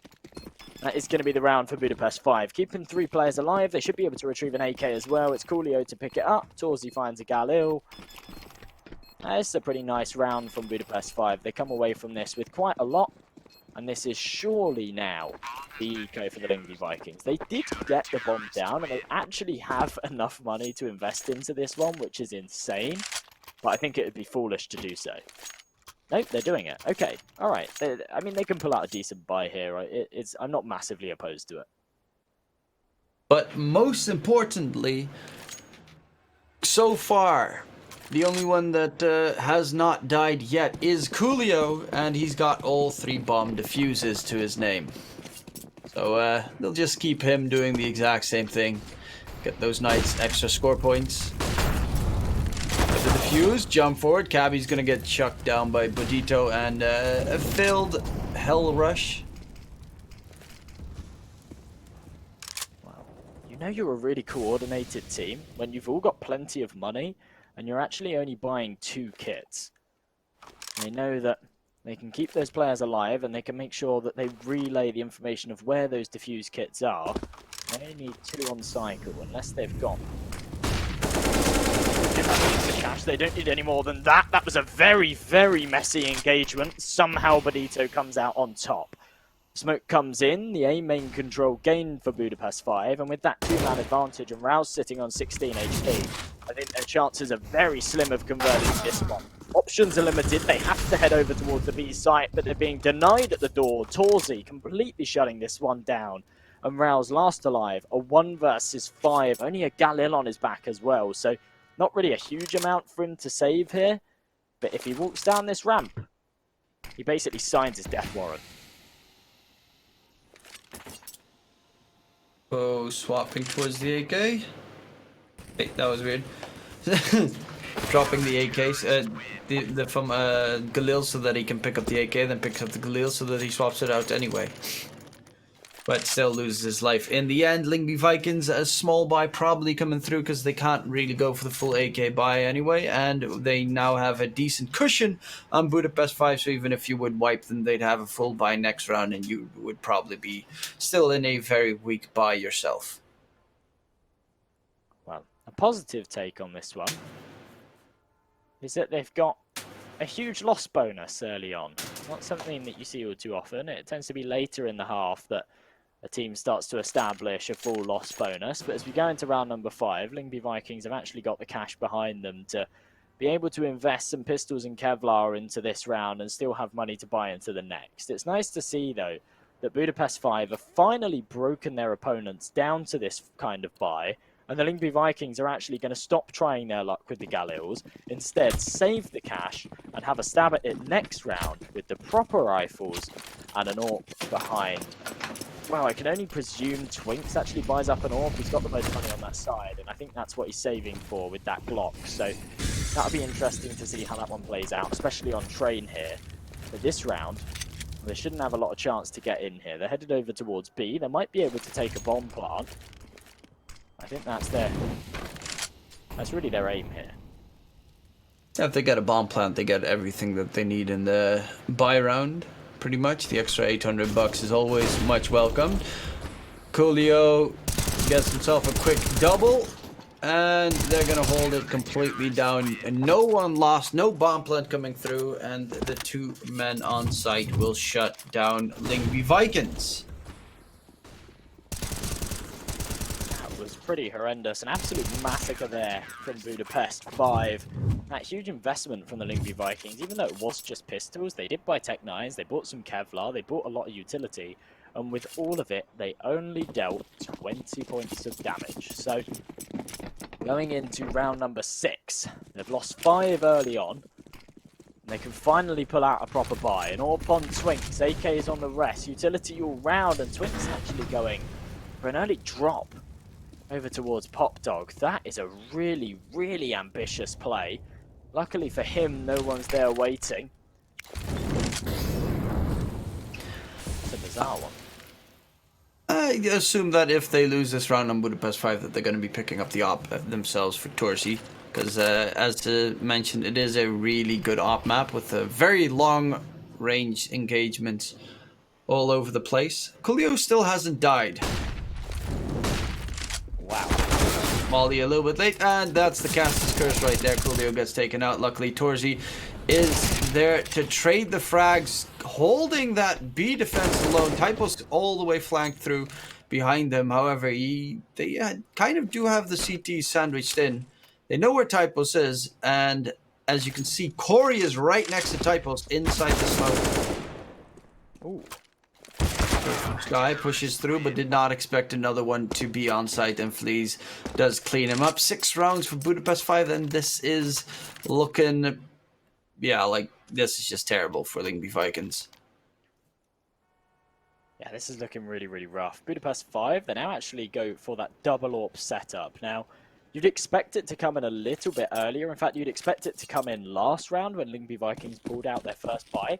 But because Budapest 5 kept all 5 players alive in the round prior, and I think 3 or 4 in the round before that as well, there was no need to go for the reinvestment. They already had the M4s. Now they took a few casualties, they go for the double AWPs, but this time the LYNGBY Vikings change up the pace. And this could be exactly what they need. Bird from Sky spots out the shadow, the barrel's there, takes out Bodito. The position's now known. And he's right behind enemy lines. He needs to use this utility to allow him to fall back to help out his teammates. Actually finds himself another on Fleeve, but not before he takes out his teammate. So still the man advantage for the LYNGBY Vikings as they start to walk up towards this bomb trade. It's Torsi with the AWP to try and hold this one down. Got the angle on Typos if he aggresses further. But for now, it's a game of cat and mouse. The waiting game, the minute that's on the clock, Coolio, a little bit over-aggressive there, gets punished, and that's the 3rd in the round. Sky, but he's not going to be able to find any more than that. And we also do have one player in Corey hiding inside Heaven, which is pretty much a one and done position almost always. I mean, the moment that they spot out that you're there, pretty much everything on top is wall bangable. We do have a push coming in from B. Cabby versus Corey. A lot of damage being dealt, but Corey wins that trade. And A-Site is now going to be the target again for the LYNGBY Vikings. However, do they expect a player in pop? Plans coming through. It seems they are holding the angle. Ooh, no, that was a must-hit shot from Torzy. This has to be the LYNGBY Vikings round now. Corey, no HP behind him, and they should know roughly where he's coming from too. I think that you might be hearing chickens in the background, so I'll be closing the window real quick.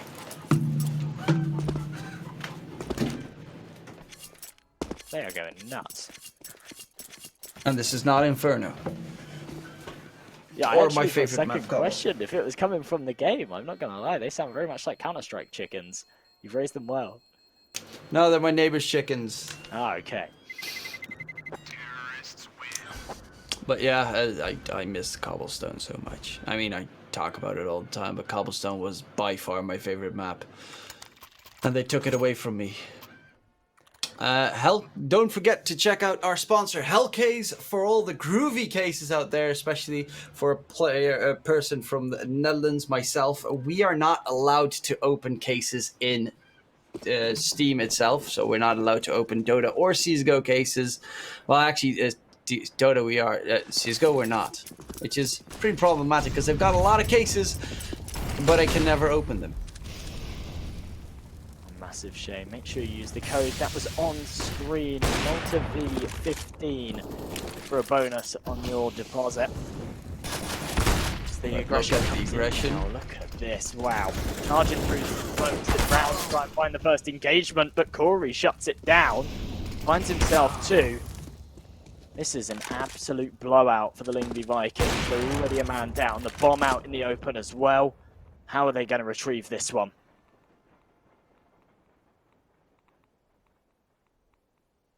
Yeah, it's bo3 also still at green, so they do have to be careful of so many different angles. Two playing in connector though, and with a molly and a flash, they can at least make sure that those two players are stuck. So they could possibly get a bomb plant. They even have the possibility of rotating towards B. But they are playing very scared. At the moment, big flash coming out from Budapest 5. They're going to try and get themselves some ground covered. bo3 is pushing forward. Is there going to be a defense? No. In the meantime, towards B, Bird from Sky is trying to distract them. And the flick is going to whiff from Twinks against bo3, but the two players, they got baited out of connector, and they're falling all the way back towards the A site to try and defend it. But Twinks is going to get the bomb plant in. They're still stuck inside connector, and all the way around we have bo3 flanking back out. I mean, this is just ring around the rosy all over the place. You have no idea where the CTs are coming from. And it's this must be getting them pretty anxious here. But yeah, Twinks stuck in the corner. Managed to get a kill. Very, very well to salvage a round that's effectively unwinnable. They've brought it down to a 1 versus 1. Bird from Sky. Oh, it's a game of chicken here. He comes off the bomb. Oh no, Coolio could have converted it. He heard the sound cue though. He still finds himself the frag and should be able to get on it just in time. I have no idea. Comes down to the wire. Oh my goodness, that was the final tick. And again, it's Coolio with the defuse. Always Coolio with the defuse. But yeah, that was a really close round, which LYNGBY Vikings, it's actually pretty impressive that they got into a position where they could possibly win the round. But they just got crushed afterwards. They did get the bomb plant, still have a pretty big lost round bonus. So they should be able to buy out nicely into the next one. Most likely won't be any ops for them, so the long-range engagement probably are not the best choice unless you get those big smoke molly walls placed and flash off the Opper from his position. I mean, the Opper at the moment for Budapest 5 is Torzy, and he is 11-4-5. He is, like last map, popping off and making it hell for LYNGBY Vikings. He really is. With the old economy, this would not be a fun position for the LYNGBY Vikings to be in. Obviously going 6 down, winning 1, and then it going right back the other way. In that scenario, you would actually be fully economically reset because the loss bonus goes right back down to 1500. Nowadays, that's not the case. The devs over at Valve decided that that was unbalanced, and instead to just drop you down 1 cash bracket. That means that LYNGBY Vikings have got plenty of money to buy into this one. The utility is slightly limited, but everybody on those upgraded rifles, 5 AKs for them to work with as they head over towards this B site. The issue they have is as Corey's got aggressive over towards T main, he's got all the info, and that means that they know this is going to be a B hit. They've rotated all the players over early, and that Molotov comes back and does some more damage, but well, the frags aren't converted, and for now, LYNGBY Vikings actually swarm this site with some success.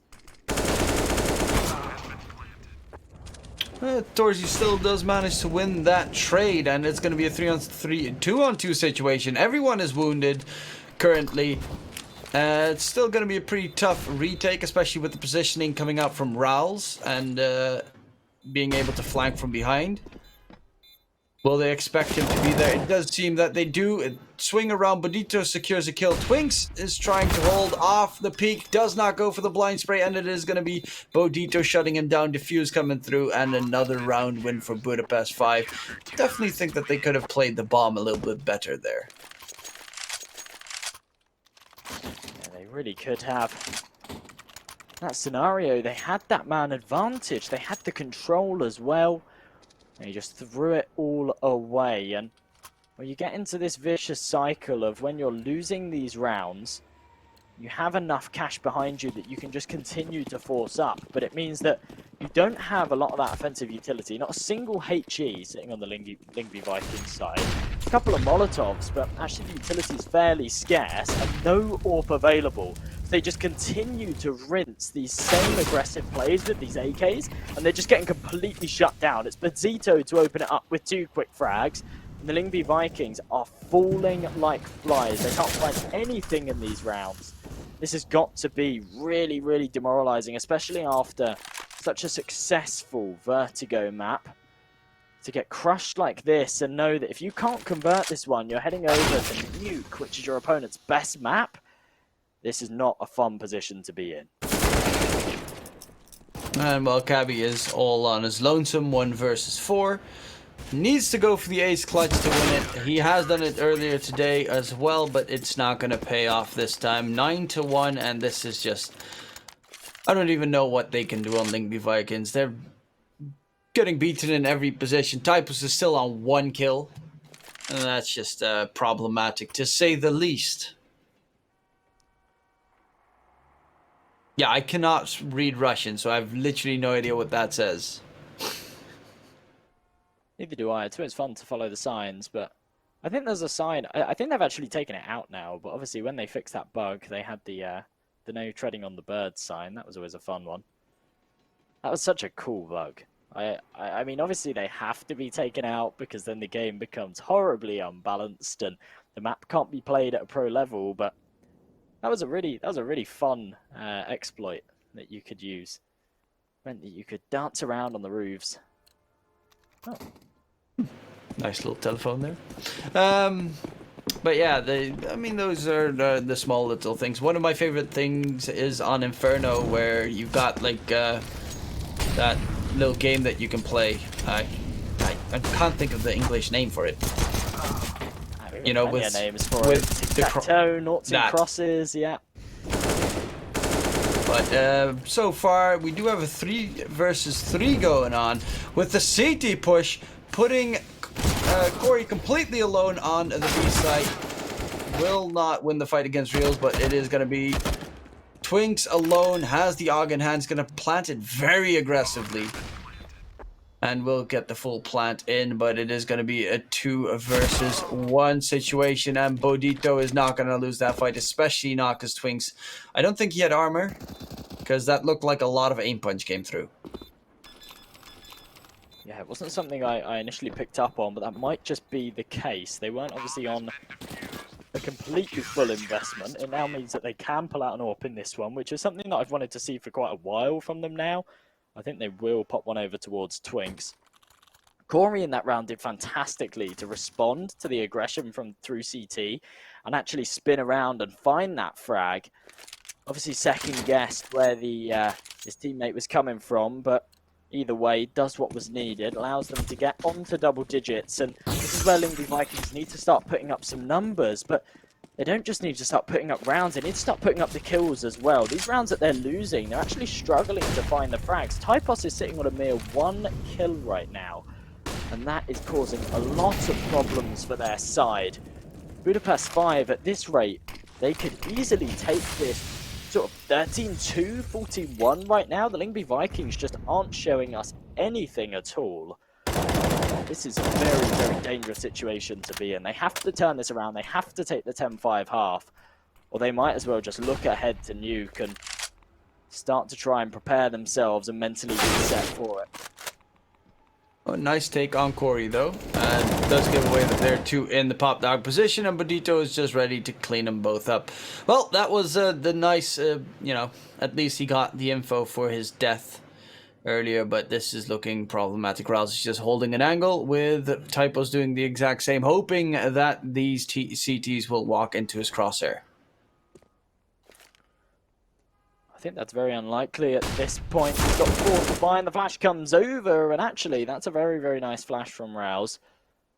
Gives Typos a lifeline here, but as he's on 19 HP, they've got 30 seconds on the clock. The only thing they've really got going for them is the fact they've got somewhat of a pincer, and the bomb's on Typos' back. But with that flash coming through, no, Rouse gets tagged up, and there's really no chance, especially if Typos falls.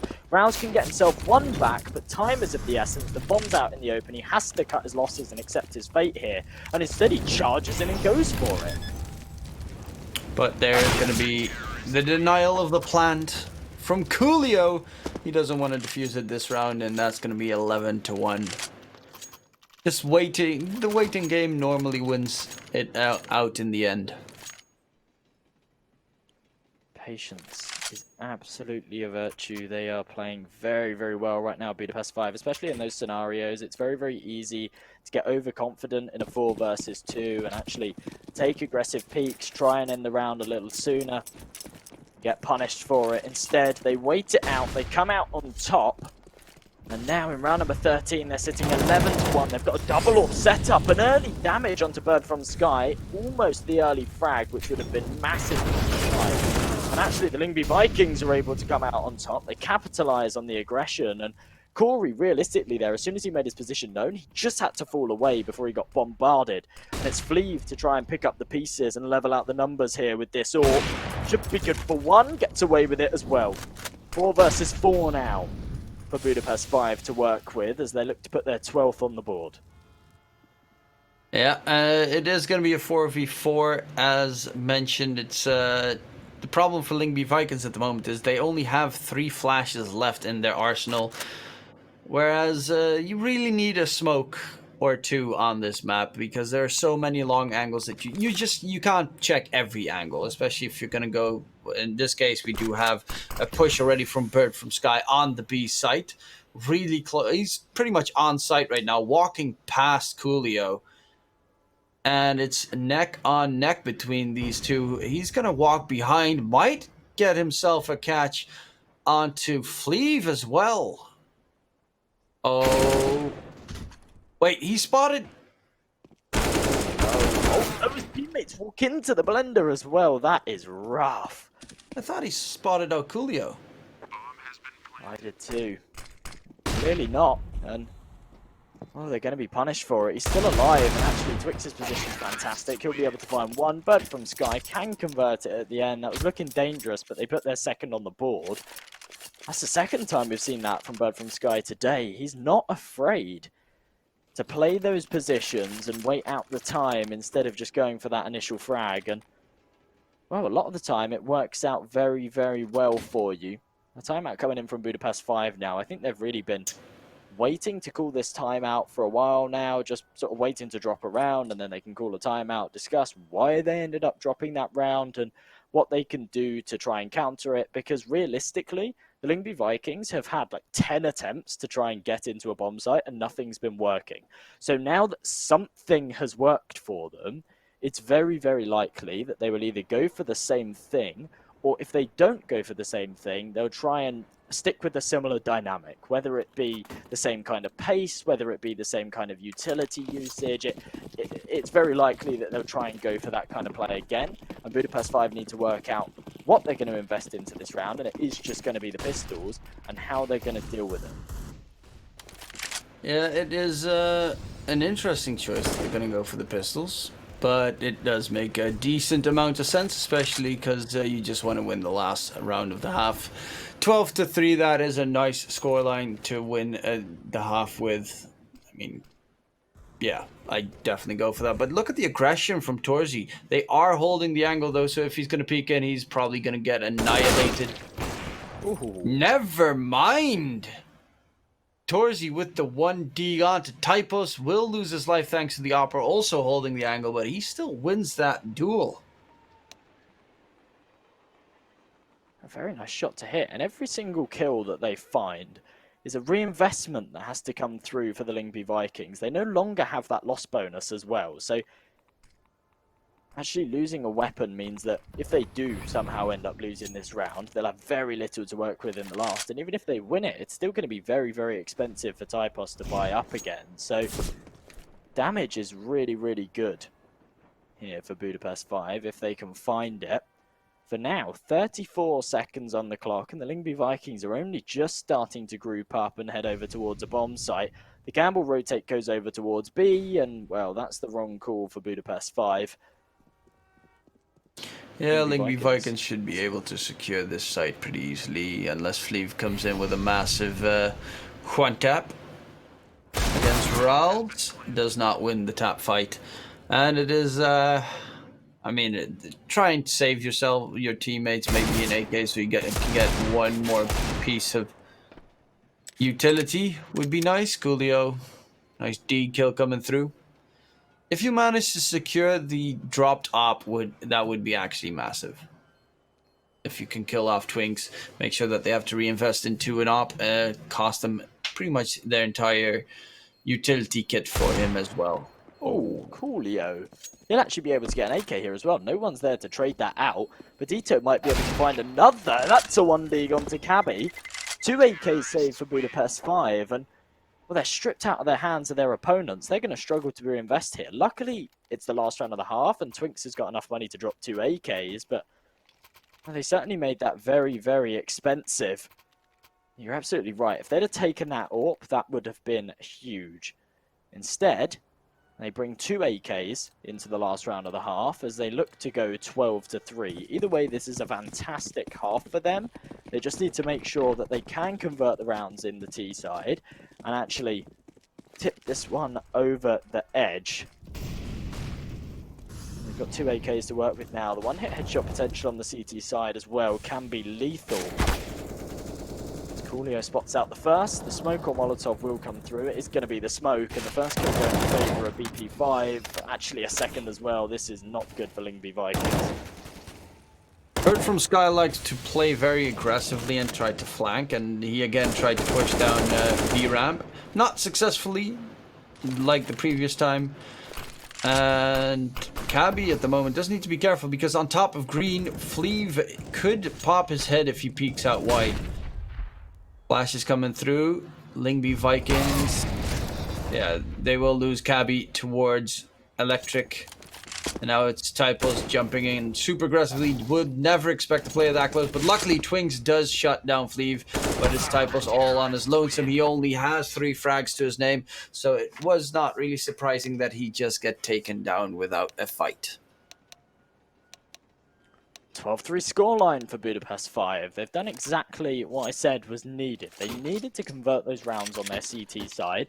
They have such a strong win percentage on the CT side that they absolutely had to have, realistically, 9-6, preferably 10-5 half coming into that first one. So for them to have a 12-3, it gives them so many rounds to play with. The LYNGBY Vikings, this is going to be near impossible for them to come back from, and our odds over at LootBet really, really show that. BP5, the hot favourites coming into this second half. The LYNGBY Vikings currently sitting at 10-1, so Or if you're a Danish Lyngby Vikings fan, might be worth having a bet on that. You could get a big conversion if you have enough faith in them.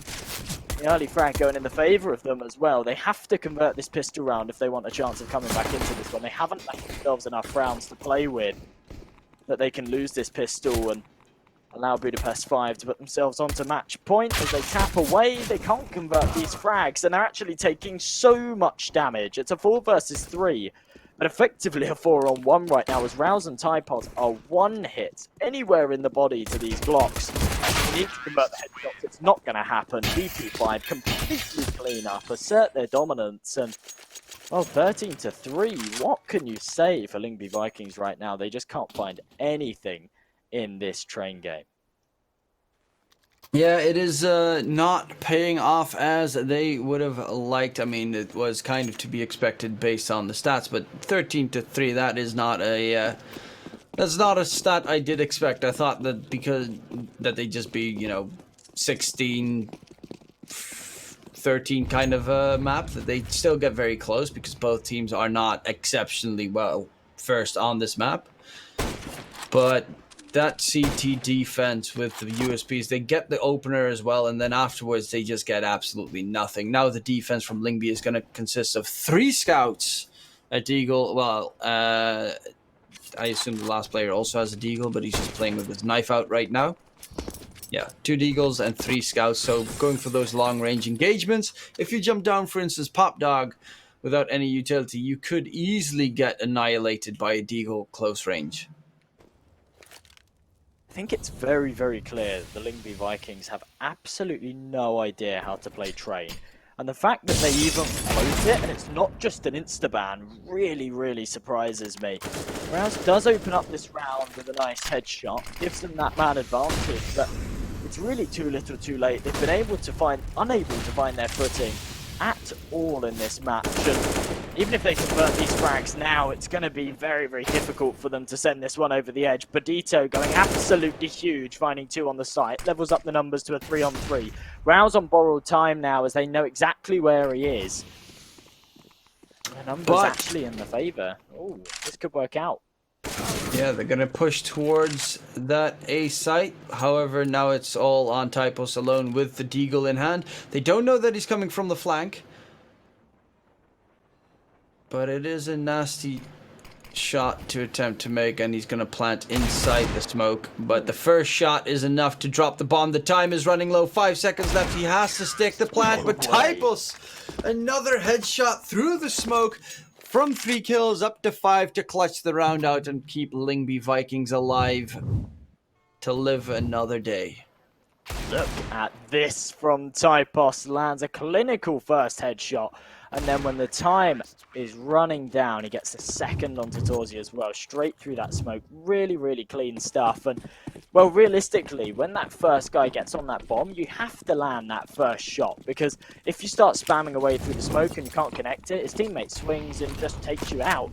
But lands that first headshot, he's able to then get back behind the train. The bomb has to be retrieved and go down, and he can capitalize on it. Just the pistols now for Budapest 5, and as they take 2 early casualties, the Tabbies M4, they actually take the man advantage. No damage coming through, and Rouse not being baited by the ladder stall. They do know exactly where he is, and they will take care of him in due time. 3 versus 3 now as Budapest 5 start to regress towards this site, but a spanner in the works is Bird from Sky in the back lines. And another round where Bird from Sky gets behind enemy lines to shut them down.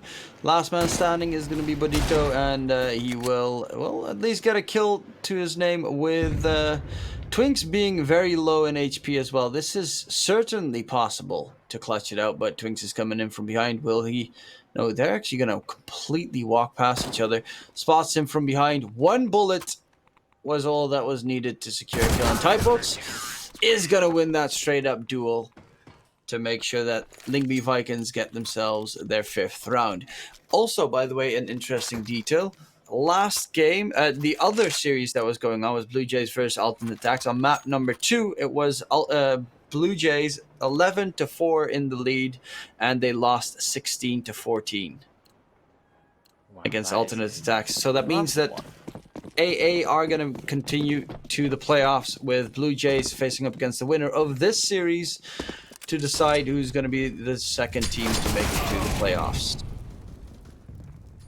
Oh, LYNGBY Vikings showing promise that they could pull off what alternate attacks have done, especially with what they're doing currently, keeping this composure, clutching out those late round situations. And I just love what we've seen from Bird from Sky. Very reminiscent of the old get right play style, always in the back lines, always capitalizing on your opponents, not checking their backs. And well, they find themselves another frag in this one, completely clean up the pistol force from Budapest 5. Cabby actually running out of bullets and dropping down to the USP, treating it as if it's round, and showing that he is the stronger player there. They completely clean that one up, put their 6th on the board.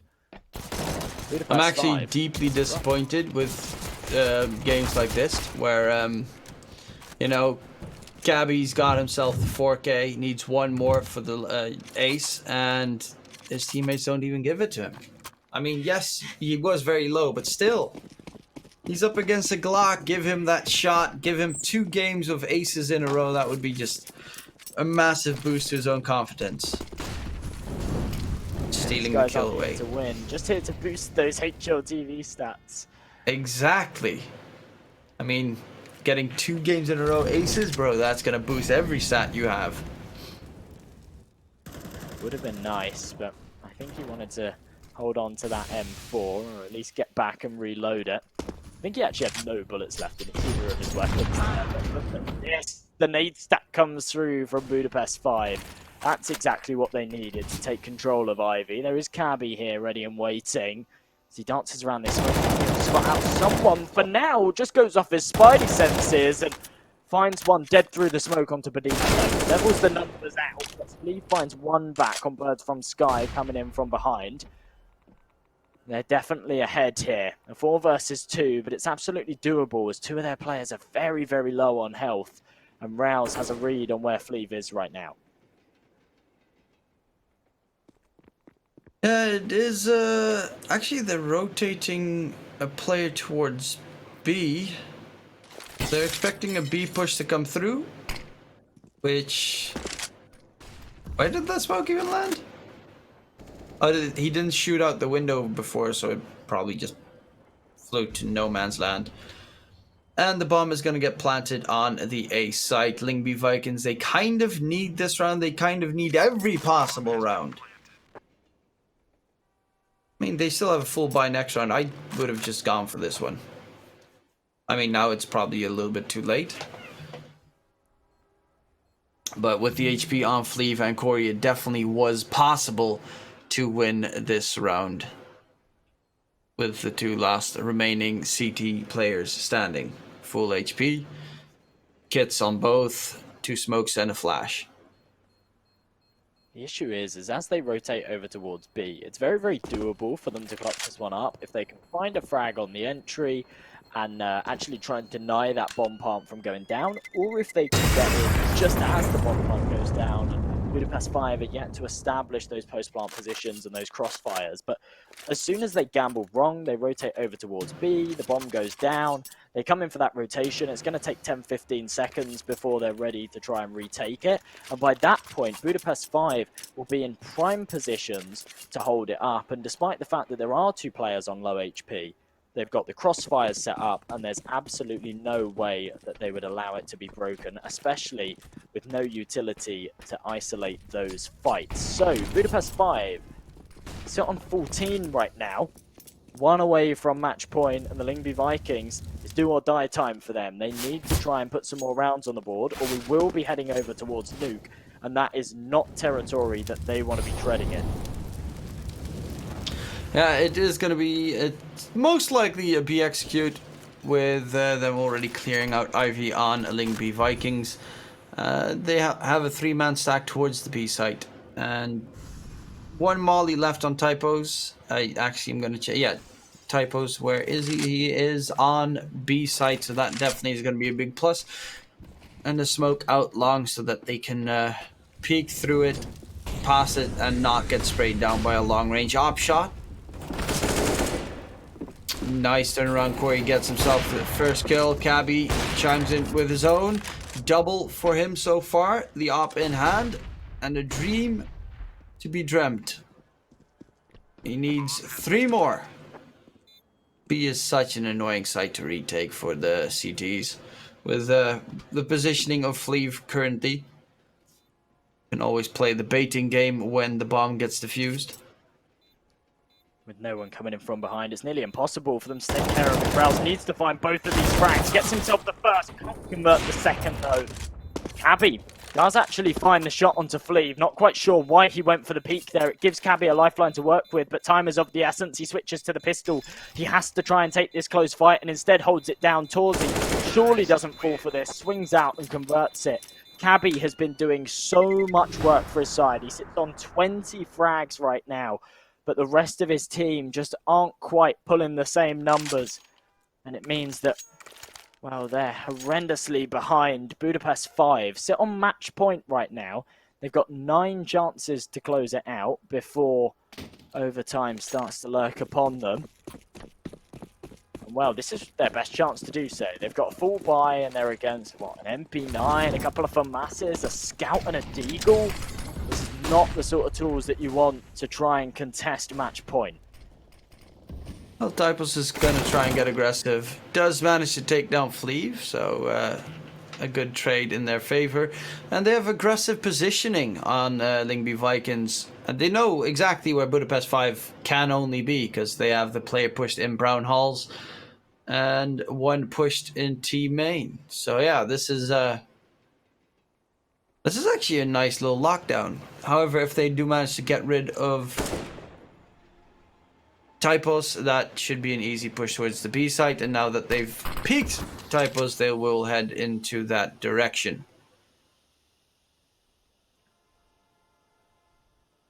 Four versus 4 now. Minute left on the clock. The LYNGBY Vikings know that they're on their last lifeline. Typos does spot out the player. The Molotov comes in, but Peter not wasting any time. He wants to charge straight in for that frag. It does cost him his life, and his team the man advantage as Typos is continuing to rain terror. Does convert a second. The spanner here is Rouse. Coming in from behind, should be able to deny this plant, and when he does so, Torzy's in an impossible situation. He does exactly that, expecting Torzy to actually be up close, and instead he's in heaven with the AWP. Might have the element of surprise to find one, but actually it's Twinks him from the back, and he's able to deal with him comfortably. LYNGBY Vikings put themselves onto 7. They still need 8 consecutive rounds to close this one out, but that was the start they needed. Budapest 5, no money in the bank. It's looking like they are just going to go for a low force buy here. Maybe a couple of pistols. A little bit of Kevlar. It's actually only Corey that invests here. Everyone else just sticking with what they've got. This should be an easy round for the CTs to convert. Yeah, they still do have a scout though on Cabby, but Twinks finally has that op in hand. I've been wondering why we haven't seen more of his op play. Of course, an op is pretty expensive, and this should be a pretty clean-cut round for the Vikings.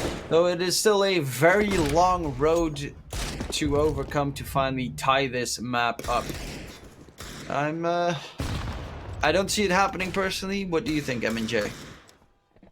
I think it's very, very unlikely, especially when they're throwing away a round like this. This is just a free round for them. They're against an eco, and instead they sit in a 3v3 right now. Rouse is low, and they're really wary of what control they actually have. Budapest 5 got very aggressive very early on. They seem to think that they may have lost Ivy, but instead Budapest 5 playing this very disciplined. And the LYNGBY Vikings are somewhat walking into their trap as Coolio finds one more. The man advantage now for them to work with, and Twinks is panicking on the bomb site. No way is this how Budapest 5 close this out. On a full eco round, Typos has the tall order of clutching up a 1v3 just to keep his team afloat.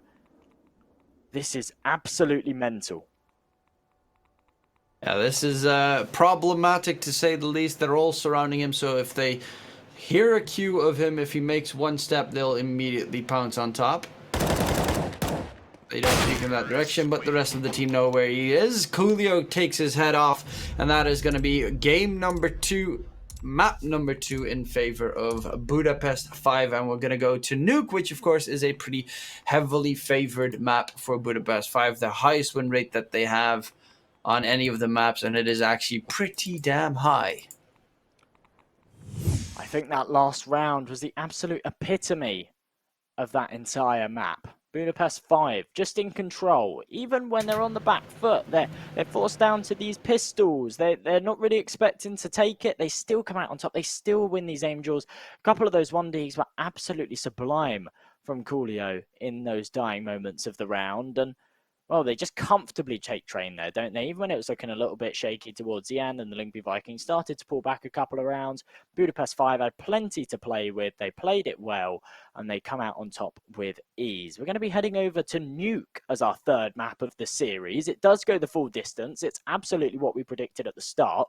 Both teams' map picks were very, very swayed in their favour, but going into Nuke, Budapest 5 have got to be happy here. 78% win rate on it. It's not the worst of maps for the Vikings. They do have a 50%. It's actually their second strongest map by the fact that the statistics show, but it should sway in the favour of Budapest 5, but it will still be a very good matchup. The only thing that they will certainly have going for them is a whole load of momentum off the back of a 16-7 win?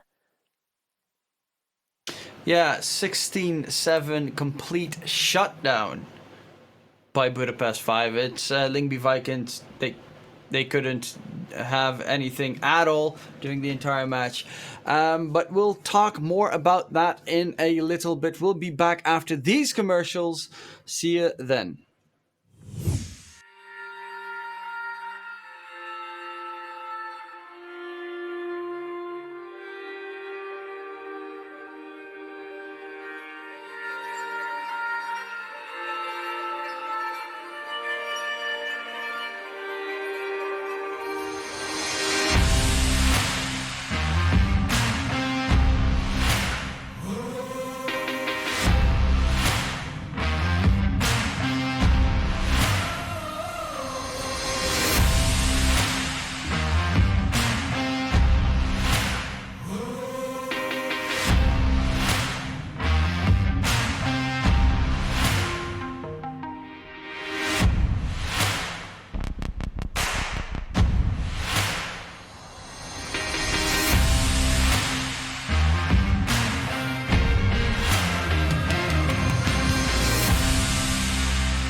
Welcome back, ladies and gentlemen, to Malta Vibes. We've gone to the third map. It's gone the full distance, and we are now heading over to Nuke. We've just seen Budapest 5 and the LYNGBY Vikings take two maps, a map off of each other.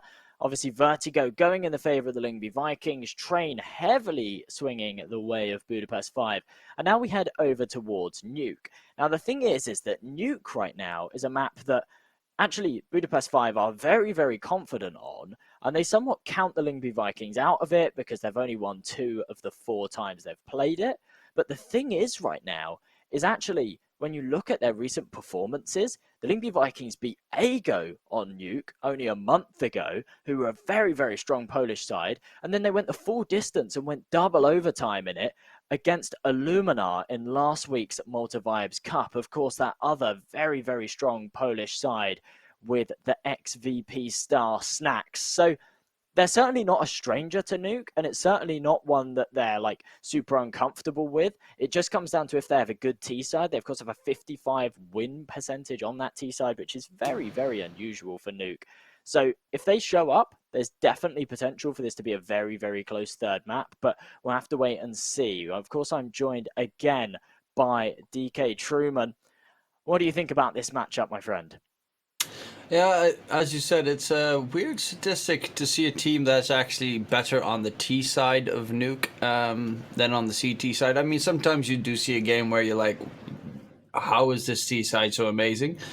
But you need a certain amount of aggression on Nuke, and you need a lot of set smokes and set utility to actually have a good possibility on Nuke. It's because of the close angles indoors. I mean, if you try to rush A, you only have Squeaky and Blue Hut that you can push through. So it's literally they hold down the mouse button, spray you down, and you're dead.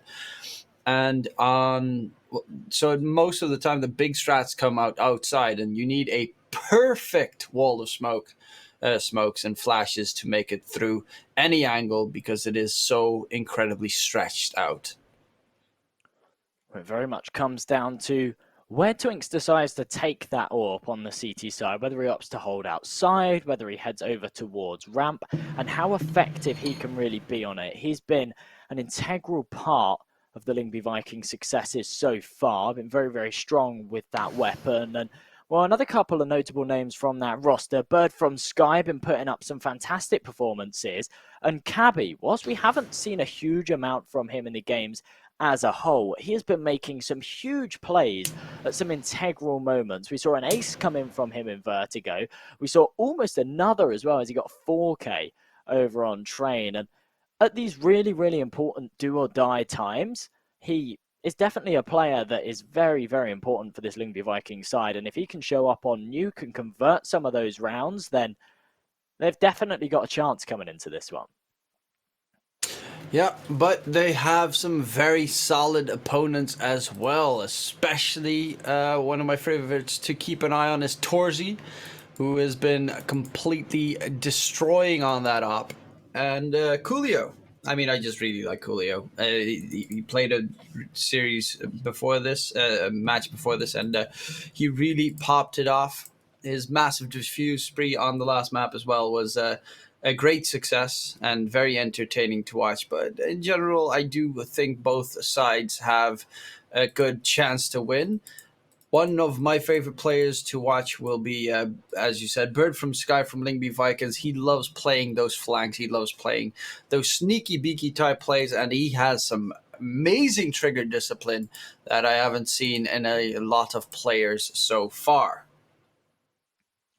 He has been absolutely fantastic on those kind of lurk plays, and Nuke's a map that somewhat accommodates it. You have to be careful because there's a fine line between actual just aggression and lurking, and as a CT on Nuke, you can really breach that fine line. There's essentially a line through the middle of the map that as soon as you start to cross that, you get behind enemy lines and it's dangerous territory. As a T player, you can actually really lurk over towards the ramp later in the round. If you can get yourself down vent or actually outside down to secret as well, that can be absolutely huge as a lurker to get in from behind. But Budapest 5, I mean, looking at Torzy, a player that you mentioned absolutely fantastic statistics from him so far. 49 to 31 across the two maps. And actually, Cabby putting up bigger numbers than I thought. 40 kills across the two. Not a strong KD ratio, actually a 1.58 on Torsey there, which is nuts. And going into this nuke matchup, well, they've played it 3 times so far in Malta Vibes. They've won it 2 of those, and they've been against pretty good sides as well. Illuminar and Pact previously in earlier weeks as well, winning it against Honoris, Endpoint, Ambush. They've played this map against some seriously strong sides and had some very dominant scorelines. They beat Illuminar 16 to 8, Endpoint 16 to 7. I mean, that is absolutely huge. Endpoint breaching into a top 30 team right now. To be able to take them down, and with such a dominant scoreline, that's absolutely massive. And I think the LYNGBY Vikings will certainly be worried going into this one. Budapest 5 kicking things off on the CT side. And that's where they tend to get their higher share of rounds. So the LYNGBY Vikings need to make sure that they do pull out their standard T performance, which somehow actually sways in their favour. When you look at these statistics, they seem to get significantly more rounds on the T side than on the CT side, which is very, very unusual for Nuke. It might also just be because they, it could be that teams that they're up against are just really good against on the T side, which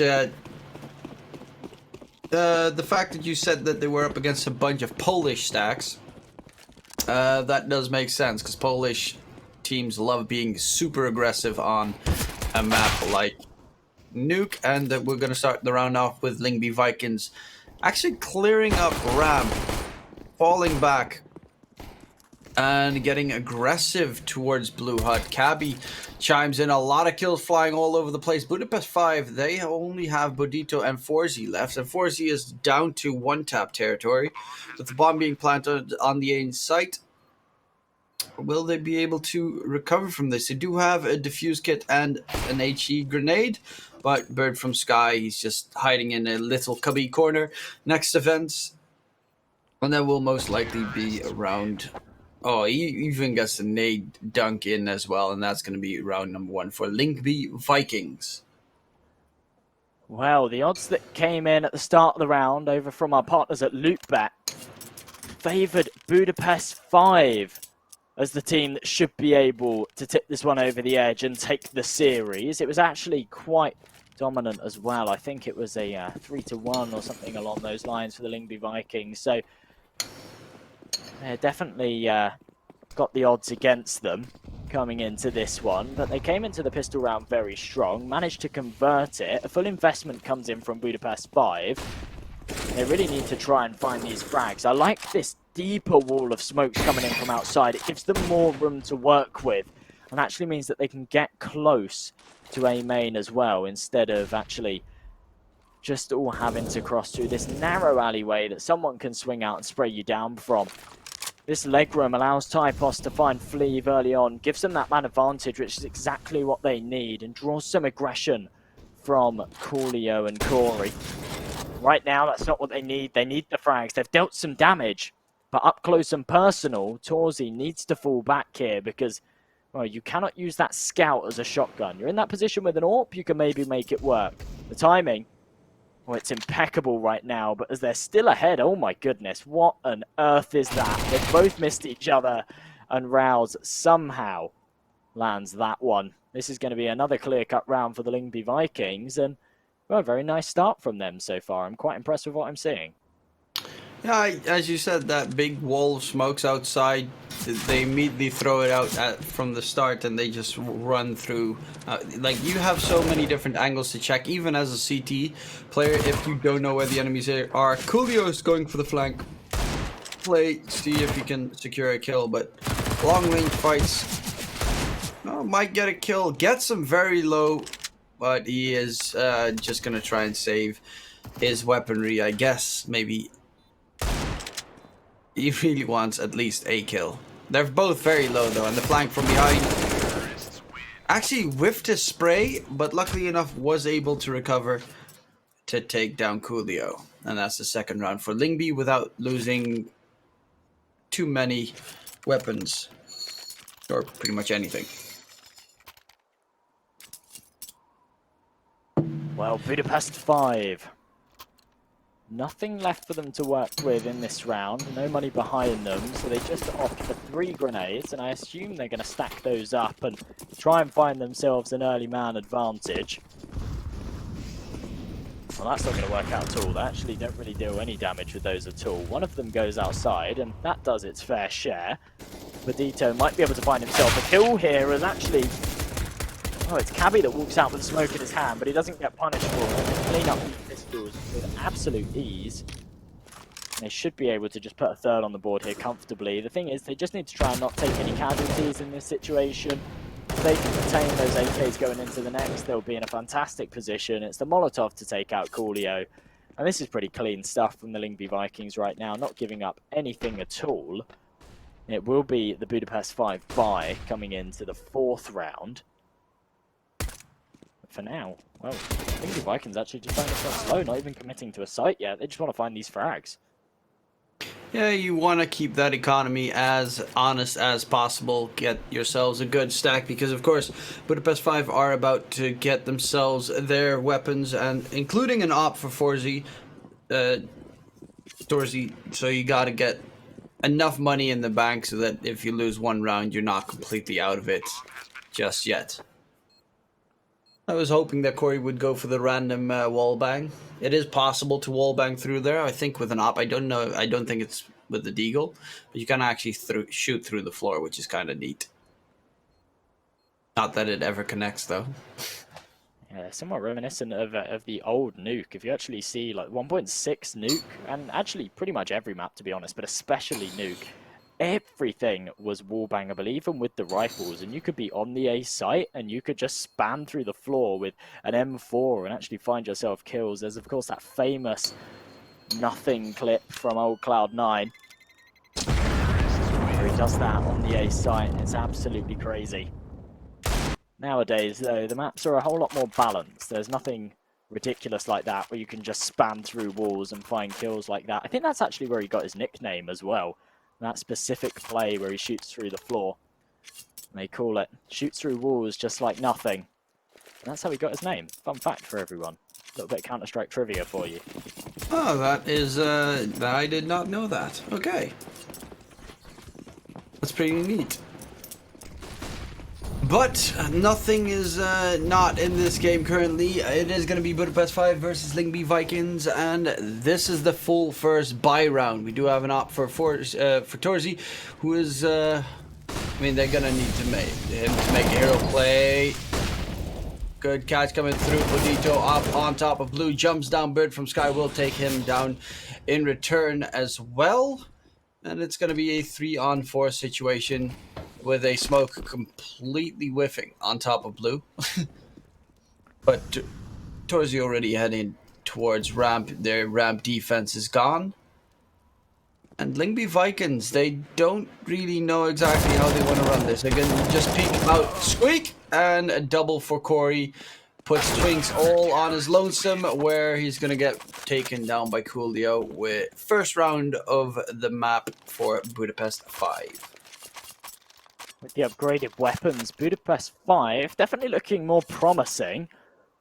They were not doing a whole lot in those first 3 rounds. Off the back of losing that pistol, they just kind of forced into the next, didn't find themselves anything. The third was just an eco. That was really their time to shine and close this early gap. That's exactly what they're trying to do. Another buy will come in for the Lyngby Vikings because they've kept so many players alive. In these last couple of rounds, when they put their first 3 on the board, they've actually taken very, very few casualties. And therefore, they've got enough money in the bank to buy into this one and actually one more after that. The flashes mean that the gap in the smoke doesn't matter all too much, and Torzy won't be able to find that first, but he might be able to convert one onto Twinks. And at this kind of caliber, even though they are difficult smokes, you shouldn't have a gap as big as that. That can really break your attack early on. Luckily, the flash is there to cover for it, but Lyngby Vikings right now, they've taken a fair amount of control. A minute 10 on the clock. They need to start making their move here. There's no engagements have been taken as of yet. Yeah, it's a little bit of damage, but that is all so far. Utility is running low on Lyngby Vikings. Budapest 5, Torzy will get himself the first frag of the round. but does he expect the players to be so close to him, though? Typo's right beneath him, could sneak up the ladder. Don't think he's gonna, but the flank coming through. The ramp has been pushed out. Ral's, he knows that there's a player pushing out from ramp right now. And Typos will take down Coolio. There's going to be Flay. Does only get the one. The other one is for Bird from Sky in return. Bomb's going to get planted towards the B site, but as you can see, Bird from Sky is down to 10 HP. Typos, he does have 100, but now it's going to drop all the way down to 0. Next round is secured for Budapest 5. And with the bomb plant, I would say LYNGBY Vikings should have a possible buy if they so choose. Clean two-piece for Budito there to finish that one off. I'm not sure if I agree with Typos' decision there to actually not go for that kill when he had the flank in. Of course, he only had a second decision to make it, but of course, if he'd have found it, he'd have leveled out those numbers. They would have had a 3 versus 3. It would have been a lot easier to work with, but instead, they go for that element of surprise, sneak down to the B site, and they're only good for the bomb plant. They get completely closed out on the retake. So they are going to force up into this one. They're all available. In it placed only a Mac 10 on Twinks, and if they lose this round, they'll have no money left in the bank. An early flash comes in, and Fleeve able to capitalize on it. Budito swings out to help out his teammate too. A perfect crossfire setup. Shuts down this mid-aggression. And look at this. 4 kills going in the favour of Budapest 5, nothing going in the favour of the LYNGBY. The bomb coming through from Rouse, thinking he's going to have a clear B bomb site to plant on, but Coolio's there, just as a nice little contingency plan in case they do get down the vents, to shut that one off and not allow the LYNGBY Vikings anything in that round. That was almost as if that was an eco. Remember, that was a full buy from the T side, and they got mowed down with ease. Yeah, it's a pretty big bank being built up on Budapest 5. I mean, it shows that all 4 of their players that have rifles are wielding the AK. And that is a big plus for the CT side defense this round. There's barely any weaponry coming out from LYNGBY Vikings, and it should be a pretty clean-cut round. They tried to drop towards vent, rushing through the molly, just straight to his death, inside vent. Twinks, he just tries to get the bomb plant in, and it is going to be a vent fight. Another round where all 5 Budapest 5 players survive and keep going on. And it's an opportunity to talk about our partners over at Hellcase. Use code MALTA-V 15 to get a bonus on your deposit. And well, Hellcase, check it out. It's a fantastic site. Lots of cool new cases on there for you to try. Definitely better odds of getting something good than the cases you get in-game. So make sure you head over there. And as we head into the 8th round, LYNGBY Vikings now with 5 to try and level things back out. But look at that from Coolio. 2 swift frags coming through. And that almost seals the fate here already. That was a really aggressive rush up the stairs by Torzy. That was really not. I mean, yeah, of course he did. I think he got mollied off at least, so he wants to get aggressive, but it puts you completely out in the open, and especially with the double kill that you already had, it's a risk you don't need to take. The double kill from Coolio, who is still holding that ramp. They are looking to push ramp, but Bird from Sky and Rals are the last 2 standing. It's going to be pretty hard to secure a site with the angles that you need to cover, and with 2 flashes and a molly, they can get enough cleared. It seems ramp has been gifted away. So Rals, are they going to head over towards Hell, or are they going to go down ramp and try and find Coolio? Either way, they've got a hell of a lot of control, considering there's only 2 of them alive. Budapest 5 playing this one very, very smart, though. Instead of contesting that control, they actually just fall right back to the bomb sites. They know they can play the numbers, but Coolio really needed to find himself at least one there. And as he gets his head ripped off from Bird from Sky, it gives Rouse an opportunity. If he can convert both of these, he does exactly that. The tables have completely turned, and a 4v2's come down to a 2-on-1. Budito has to make his position known, taps the bomb. The pressure is now there, but he can't convert either. Bird from Sky finds 3, Rouse finds 2. And somehow they pull off the impossible and level things out 4-4. What on earth? That was such a nice early play from Coolio. But look at that from Rouse. Lines them up perfectly. Can't be double peeking him like that. He will always capitalize. And Budapest 5, they're going to take a timeout to have a little breather after that one. Yeah, that's a big surprise. I mean, 4 versus 2, and they still had to take one of the 2 sites. Coolio lost that duel, but especially the double peak where they perfectly line up. That was a little bit unfortunately played out. However, Budapest 5, they still have more than enough money for this round and the next round, if they would lose this one, to have a full buy-in. Torzy's back on his op. And he should not be as, like, I do love aggression, but I do, with the op, I love aggression with the op, but you need to be in a position where you can always fall back, and that jump up from secret put him in a position where he was completely stuck out in the open. He really is right now. Torzy, with this AWP, actually getting super aggressive. And that aggression's not going to pay off for now. No one near except, of course, Rouse on this other side, but he's not aggressing any further for now. They're actually looking like they want to head outside. The issue is they've gone for this wall of smokes, but that can be shut down by a simple flash.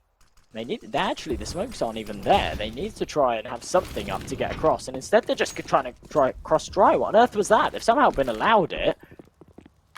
They worked their way down to B. Coolio is in a fantastic position to shut this down, though, off the back of Torzy's opening pick. Yeah, this is sneaking in. They have no idea. Does spot the legs, does spray him down before the bomb plant comes in. But close range bird from Sky does clean him up. It is going to be a replant. But the bomb is a little bit out of position. We'll get the plant. They're all 3 pushing from the ramp area. They should know that Bird from Sky is probably hiding in the same cubby that his teammate just got killed in. And he's the last man standing. Yeah, they know exactly where he is. He's going to get completely pincered, surrounded. And this is just waiting to die. Or is it? Yes, it is. He will not be able to get the headshots to clean them up himself, and that's going to put round number 5 in favor of Budapest 5 with, okay, still a decent enough amount of money on LYNGBY Vikings for a buy. But as you said, it is surprising to me that they actually just crossed without any smokes whatsoever. That could have gone horribly wrong. It was a really bizarre play from Budapest 5 to just give up that outside control, pretty uncontested. They responded to it well by actually putting Coolio down on that B site behind the boxes. By him swinging out, it means that he can just delay all the time in the world for his teammates to rotate in, and they can come out on top there. Now the LYNGBY Vikings desperate to try and bounce back, because they'll have no cash in the bank if they don't convert it, and they're getting completely mowed down. It's Corey and Fleeve to do the work, but the trades come through, and now a 3-on-2. Fleeve, the Molotov's going to force him out. He has to smoke it off. The flash comes over. Coolio, the Batman play, drops from the sky and finds it. It's Cabby with the bomb on his back that's going to head down to B. He has the info on the last 2 players. And he will be able to safely get this bomb down and take a post-plant position. This is absolutely doable. But it's still going to be a difficult one for him to clutch up. I think he just saw him walk past. Oh! But Coolio is too fast on that trigger finger. That was, Coolio's had a pretty nice start to this map. I mean, that that double kill on ramp a couple of rounds earlier. And now that quick, clean shot. Look at Corey with the defensive play, however, he got flanked around on site. That was really smooth from Coolio there to just walk back, second guess the fact that actually that may be where he is, because once your teammate actually starts clearing out the site, you realize that there's only really one place he can be. He's either over towards comms, or he's actually gone through Squeaky and he's trying to wrap around. So really, really smart play, shows that he has a read on the situation well. And as Torzy goes the flash, oh my goodness, he's actually landed the leg with the no-scope. That would have been insane if he found that frag. But either way, what on earth was that? Not only a no-scope, a jumping backwards no-scope while disengaging. bomb dropped right in front of Garage. Yeah, this round is completely over. They can just swarm it down. They do get a kill coming in from Typos. Okay, maybe I spoke too soon. But with the bomb in such a unfavorable position, one smoke is the only utility they have on LYNGBY, and it's on Rouse, who is going to peek. Ramp is going to get shut down by Coolio, and Flav is going to finish off Typos near red box. And that is going to be round number 7 for Budapest 5. It's problematic to say the least. They could buy a couple of pistols and go for another rush strat. Last time it did pay off. Well, it got very close to paying off for LYNGBY Vikings. But I do like, the switching up of aggressive, passive rounds. Maybe go for an outside in towards mini play. And then just pincer them inside mini, because I think there's one playing in mini most of the rounds. That could perhaps work. LYNGBY Vikings, they just need to find something that works, to be honest. At this point, they tend to, as we were talking about before, they tend to have a better T side. So to be 7-4 down is in a rough spot. It's not good. Of course, they had a very, very strong start. They've then lost back-to-back rounds. They've got this early gap as a disadvantage. Just down to the SMGs right now as well. A good chance for Budapest 5 to put this on to 8. They've used a lot of utility early on, and they've actually done no damage with it whatsoever. Coolio spots out Bird from Sky. He actually spots out 2 players as well. Not going to contest it, just falls right back. Smart play from him. Calls in the support from Fleeve, and Fleeve here with the AK has to fall back 2. Can't convert the first. It's Bird from Sky to open up this round. But Budapest 5, they know what they're up against. They're up against the MAC-10s and the pistols, and they're going to play very, very defensive because of it. They don't want to contest this. Instead, play far back, and it's torzsi to level out the numbers again. Has a very good read on the situation, but Typos running through the flames, finds himself the kill, retrieves himself the AWP. This is looking harder and harder for Budapest 5 to close out, especially with that. But, ooh. This is a bizarre round. Everyone is in the wrong positions. All the T's are in CT positions. All the CTs are in T positions. I mean, in what world would a CT opera be at red box right there and get pushed from secret? But they do manage to get the kills coming through. They do have the superior weaponry, and they will get themselves round number 8. Good attempt there by LYNGBY Vikings, and with the bomb plant they'll get everything that their hearts desire. They've done well to recover that one and actually keep 3 players alive after taking that 2-man disadvantage early on, and actually a couple of moments that were looking very, very shaky for them. One that really sticks in my mind is the flank coming in that was looking promising, but instead of looking at Hart, he actually went up the ladder and very, very easily could have got taken out there. Means that the LYNGBY Vikings had a fantastic opportunity to win that round. They let it slip away, and now they're 8-4 down. They need to start closing this gap. Trying to take this to an 8-7, otherwise it's going to be dire straits ahead. Early damage done from those nades. Rouse actually down to 36 already, not even seen a single player.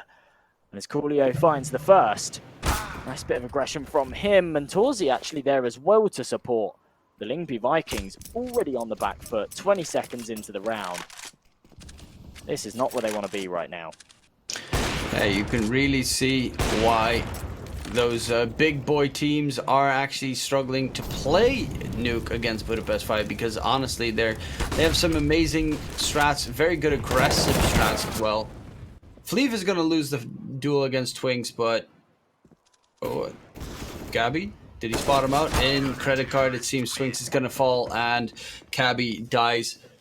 To boot 9-4, Budapest 5 are actually on fire right now. They really are. After a shaky start, they have picked this one up well. Many, many consecutive rounds. I'm trying to have a look right now how many they've taken in a row. So, okay, so 4 consecutive, then they lost 1, then another 4 consecutive. So after going 3-0 down, they managed to take this one 8-4 so far. A buy comes in from the LYNGBY Vikings. Of course, the full loss bonus comes into play now, so they should have at least sort of AKs and Galils to work with for the rest of the half, and they should buy up into it, but limited utility, limited firepower as well, no one-tap potential on those Galils, so they're definitely going to be working with, well, less than Budapest 5. Considering they can't convert the rounds with the big guns, I can't imagine they'll be able to do so with the Galils. It's 2 kills going in the favour of BP5 early on. As the LYNGBY Vikings head over towards the B site, it's being predicted well, and they're being denied at the door. They can't find a single frag. Abby stands alone. He does get himself one, but instantly traded by Torzi. And Budapest 5 put themselves onto double digits and look to close this one out an 11-4 as well. This is absolutely huge from them. This is feeling like the train map all over again, with just outplaying, outgunning LYNGBY Vikings completely. This is very problematic for the Vikings. They really do need this last round of the half, though, to have a solid chance on that CT side, because the pistol's otherwise going to be a little bit too important. I mean, that's pretty much... Oh, jump down through vents. And that means they have a flanker available. Who is actually the one that jumped down? Bird from Sky? I assume it's Bird from Sky. It's probably Bird from Sky. Yeah, it was Bird from Sky. And Typos is going to get taken out by Bodito. Twins gets Bodito in return, but Fleeve finds Bird from Sky flanking around. Corey turns around, catches Rowls, and all of a sudden LYNGBY Vikings back to a 2-on-4 situation. It's literally just problems all over the place. They do manage to take down Fleeve, who tries to sneak through. But the bomb gets dropped right above vent, thanks to Corey, who shuts down the last 2 players as well. 11-4, LYNGBY Vikings. Yes, it is a CT-sided map, but they're going to really have to step up their CT game. Well, Budapest 5, a very, very dominant half from them. This has been such a fantastic series so far, and it really showcases how even at this caliber, these teams, it doesn't matter how good they are, it all comes down to what map you send them to. Of course, the curse has continued for the LYNGBY Vikings as they were unable to find anything on train. They find themselves in this third map of Nuke, and, well, whilst it was a promising start for them, it's looking like this series might just go in the hands of Budapest 5 unless the LYNGBY Vikings can pull off some crazy comeback. Now, the issue that they face is, even though this is a CT-sided map, they don't tend to favour the CT side, and therefore they absolutely have to win this pistol round. They have to win a gun round following that as well, otherwise this has to go in their opponent's favour. And the odds over at LukeBet are showing that perfectly. 10-1 right now, Budapest 5 sit. I would not be placing a bet on them right now. In fact, no, the LYNGBY Vikings sit. It's the wrong way around. The LYNGBY Vikings sit 10-1. They just haven't looked all too good in the last 2 maps. No real momentum working for them. And Budapest 5, they're just steamrolling right now. Really, really confident. They find that opening pick. It's Corey to find another as well as he drops down. Actually finds 2. Massive, massive stuff now for Budapest 5. They're just getting this round over and done with. Cleanly. Very nice stuff. 4 players alive. Budapest 5 take the pistol round, put themselves onto 12. I think that's really all over for the LYNGBY Vikings. Winning that pistol round would have been their saving grace, perhaps, but no chance whatsoever now. Surely they just force up for the rest of this one, and the series goes. I can't see this happening for them. Yeah, this is very big problem. You know, it's also problematic. The winner of this, Budapest 5, probably, most likely, will still have to play a series after this against the Blue Jays, who are an exceptional squad as well. So, after such a tiring series, Bird from Sky actually wall bangs through the smoke, through the vent, and gets a headshot to secure a kill. I mean, that's the power of pistol in CSGO. You can get way too much done with way too little of an investment. But yeah, the Blue Jays, that's going to be an interesting match. Of course, they had a 2-0 series against them. And Budapest 5, they might actually start to get tired after this series. It all comes down to whether they get tired or whether they actually use this momentum and this adrenaline and carry it across. Now, of course, on paper, the Blue Jays are the stronger side and should be able to take that series. But they've had a little while now to really cool down and actually lose that adrenaline. So going into this series, They might not be as fired up as Budapest 5. The issue is this scout in CT, I was wondering what he was doing, but this actually isn't the worst of angles. He's now got a free kill on the Fleeve if he swings out. The flash comes over, he actually can't convert it, instead heads over towards the second target, and ooh! The headshot comes through. 4 versus 4 for Budapest 5. The issue is now is 25 seconds on the clock. They're nowhere near a bomb site. They need to speed up this push, and they're getting shut down at the door. The trades are coming through, but a 2v2 now. Fleeve makes it a 2-on-1. Fantastic read from him. The bomb plant can't get denied here. It goes on the other side, but it was very, very dangerous. And Cabby now needs to clutch this one up. So close, but does not win the fight against Corey, who has also been having a stellar performance. Corey is 21-5 on Nuke. He only died 5 times in 17 rounds. That is a pretty big stat on top of it all. It's, yeah, they got very close, but I think it was Typos that was on the ladder trying to get the flank in. I think he was still stuck on the ladder when he started shooting with the deagle, so unless you are the luckiest man alive, you'll never get a shot connection from a ladder. Big damage outside, though, with the nade stack. A lot of damage onto bo3 and Corey. We have Bird from Sky going to the flank play. Jumps up on top of Red. Drops the bomb outside. And they need to retrieve that. They already ran down Secret. Budapest 5, this is an opportunity for LYNGBY Vikings. torzy is going to make sure that that is not going to happen, though, by trading it off. The damage has been dealt to Budapest 5, though. And they are... I mean, they still do have a pretty big comfy cushion to still win the series. But you don't want to give LYNGBY Vikings an inch. You really do not. They'll do that to you, Twinks. A nice shot from him, and actually Typos finds himself one more Twinks with the headshot to finish things off. And, well, as predicted, the LYNGBY Vikings actually just forced back-to-back rounds. They know they didn't have enough to play with to go for these ecos, but it somehow pays off for them. They put their 5th down on the board. Still a very, very long road ahead. They need 8 consecutive to close this gap, and well, they've only got 3 that they can give away. In fact, they haven't got 3 they can give away. They've only got 2 they can give away. 3 would tip it over the edge. And Budapest 5, well, they've invested into this one, but they haven't got a whole lot to work with. They are against the other team as well, with players that haven't got a lot to work with. But with that early man advantage and Bird from Sky with this very aggressive stance, they've definitely got the advantage coming into this round. Yeah, they're trying to flank from behind, but luckily Twinks with that scout is ready to keep his buddy alive. They went for the double nade stack outside. That blew up Coolio immediately and did way too much damage to the rest of the outside push. And that shuts down Budapest 5, or at least slows them out completely. It is going to be a ramp fight coming through with forzy outside trying to take the duel. But Typos gets rid of bo3, and Corey is alone on ramp, 7 HP, a Mac 10 in hand. But torzy does have a decent flank. I do think that he's going to get spotted out by Bird from Sky. He knows a flank when he smells one. And Corey, yeah, there's not a lot that a man with a Mac 10 can do. Quite surprised that this has gone the way it has. This was a full investment from Budapest 5, the side that have been looking very dominant this game, and they were just unable to find themselves anything. 7 HP sitting on Corey right now. He has got the bomb on him, and the LYNGBY Vikings are actually aggressive. He might be able to find himself one here. Not going to happen, though. Typos jumps right round the corner, deals with him swiftly.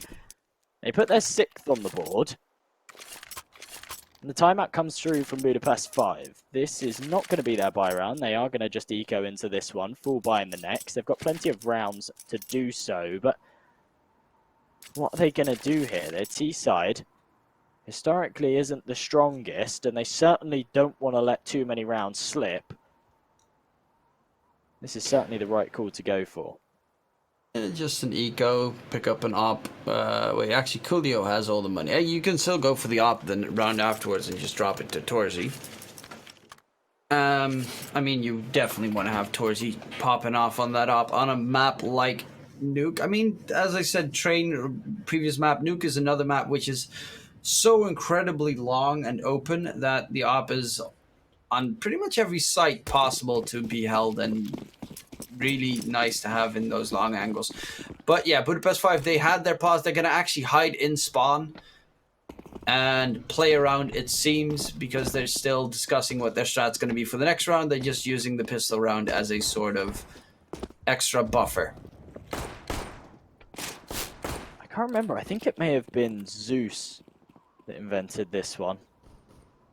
Correct me if I'm wrong, but yeah, the old Navi used to do this all the time, where they just pretty much played in spawn and jumped around while they were discussing it as an extra pause, like a longer pause, because you only have about 20 seconds of pause timer.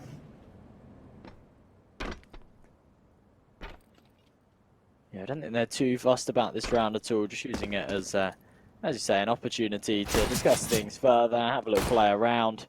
They know that they're not going to get a whole lot done with these Glocks, and even if they do so, this is going to be a bonus round for the LYNGBY Vikings anyway. I think if they knew they were against a full investment, they may try and get themselves 1 or 2 kills, but yeah, it's actually in their interest to not take these weapons away from the LYNGBY Vikings, because they're so close to tipping this over the edge that if they're tempted to stick with those SMGs and the Scout going into the next, it could actually be an easy round for Budapest 5. LYNGBY Vikings need to make sure they don't fall into that trap and actually instead reinvest next round and make sure they've got the M4s to work with against the full buy.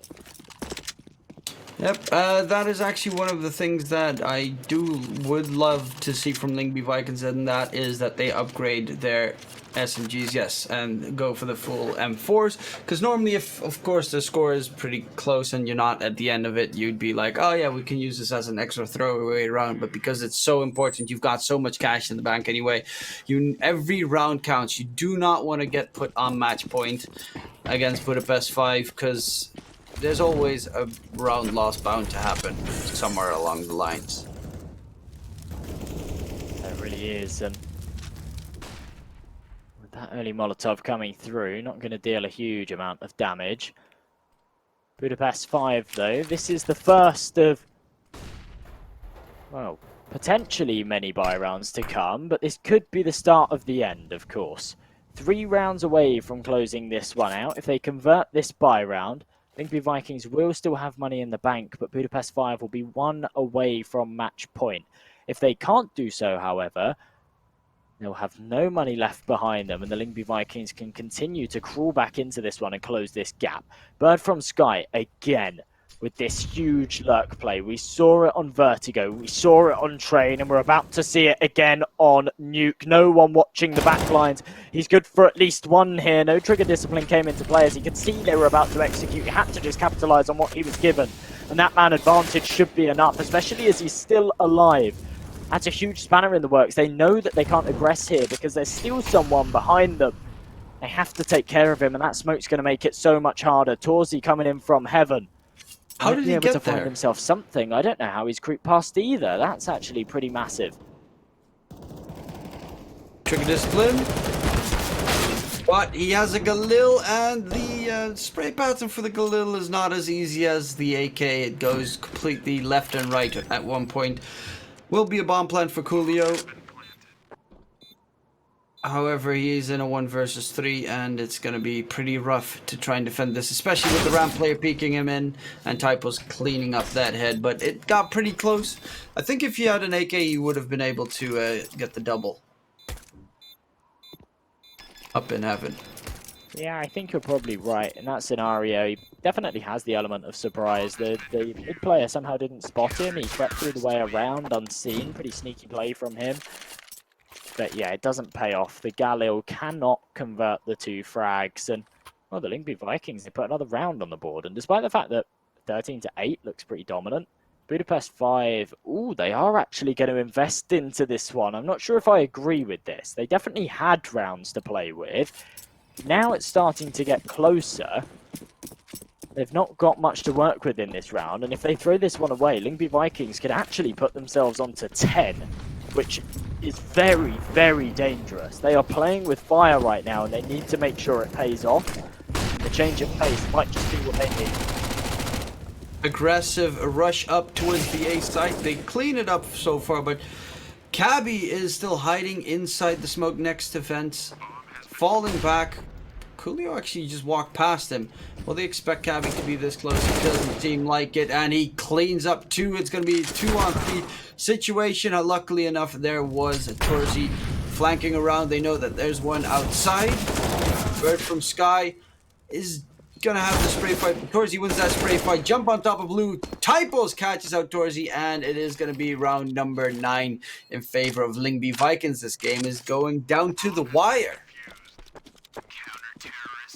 I can't believe they're starting to pull this one off. Bird from Sky is going absolutely nuts right now, sitting 23 to 16. Actually the highest fragging player on the server, despite the fact that they are losing. And Cabby, what did I say before this game? A player that isn't necessarily your standout star, but he steps up when needed and finds those all-important 2-3 pieces.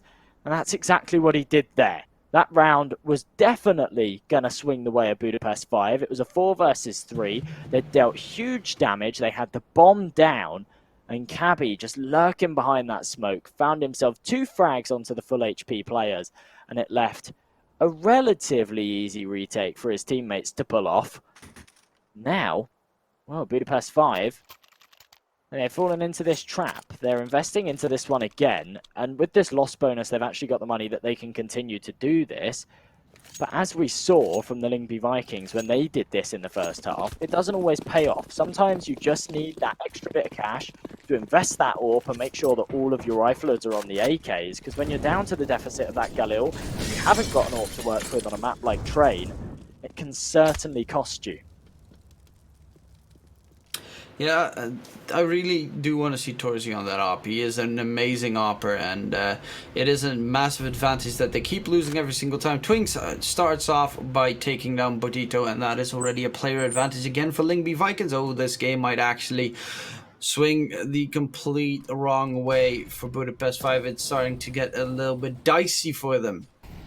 I mean, at this point, you're starting to get a little bit stressed yourself. You know, you're thinking, oh no, please don't. Please don't. I mean, LYNGBY Vikings, they did have a better T-side win rate, but it might just be because the other teams were amazing on their T-sides as well. There's going to be a fight starting off. Cabby gets the second kill. Bird from Sky is going to get killed off from the Sky.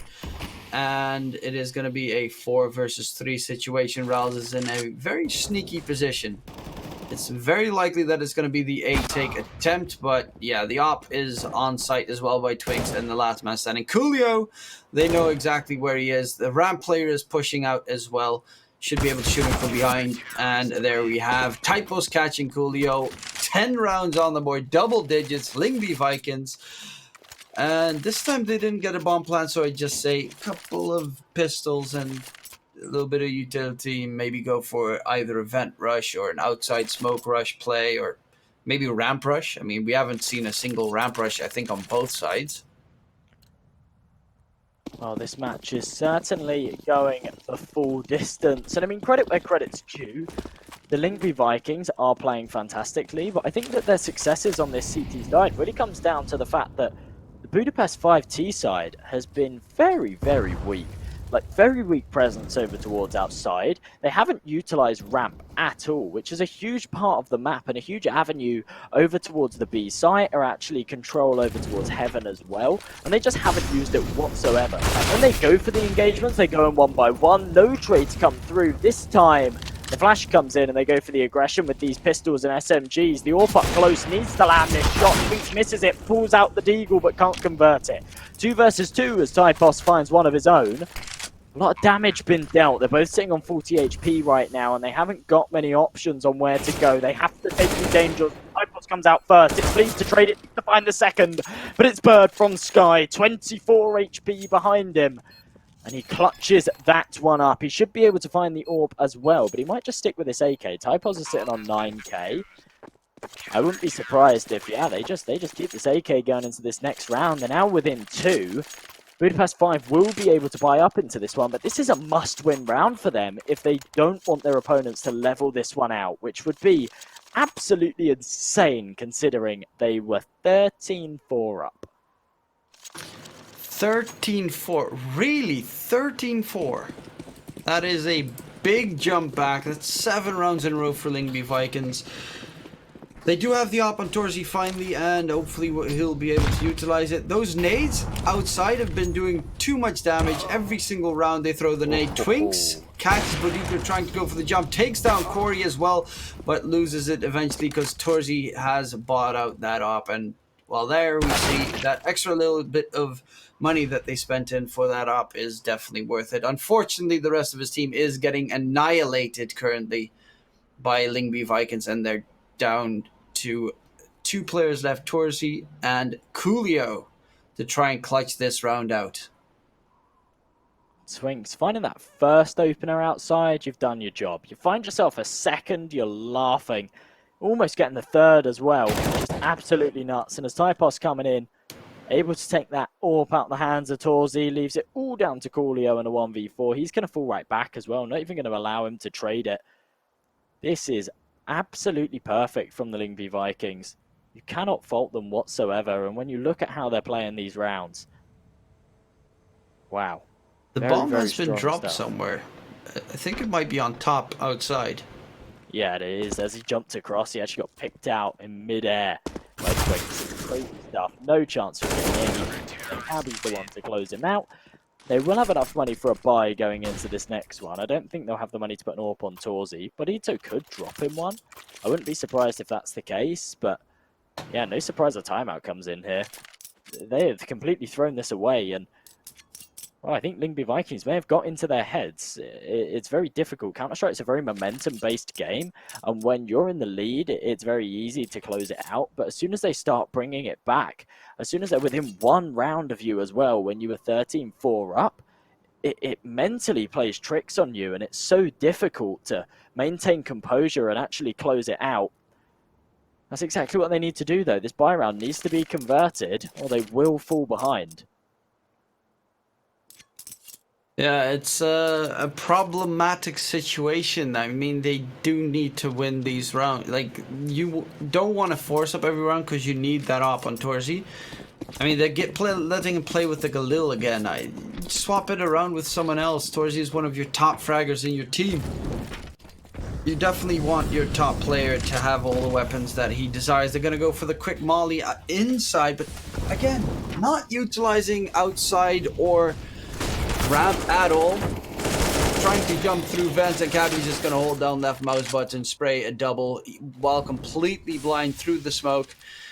That's the problem with going for A every single round. It's 2 corridors that they need to block out. If they have those blocks, there is no way that you'll make it through from outside. We have Coolio trying to get past Bird from Sky, but another catch coming through, and this is, oh my god, this is absolutely annihilation for Budapest 5. This is just really poor Counter-Strike from BP5. It's actually quite boring to watch. They just rinse and repeat this A-site take, and it just doesn't work for them. They get shut down. They put a player on that outside take like every single time where he lurks around, and he just doesn't find himself anything. I believe this round has actually given them a lifeline to work with. This time, going for a Bird from Sky-esque play. Manages to get that bomb down over towards that B site. He's actually not going to stick it as well. Instead baits out the player. He's got a fair fight onto Bird from Sky, and he converts it.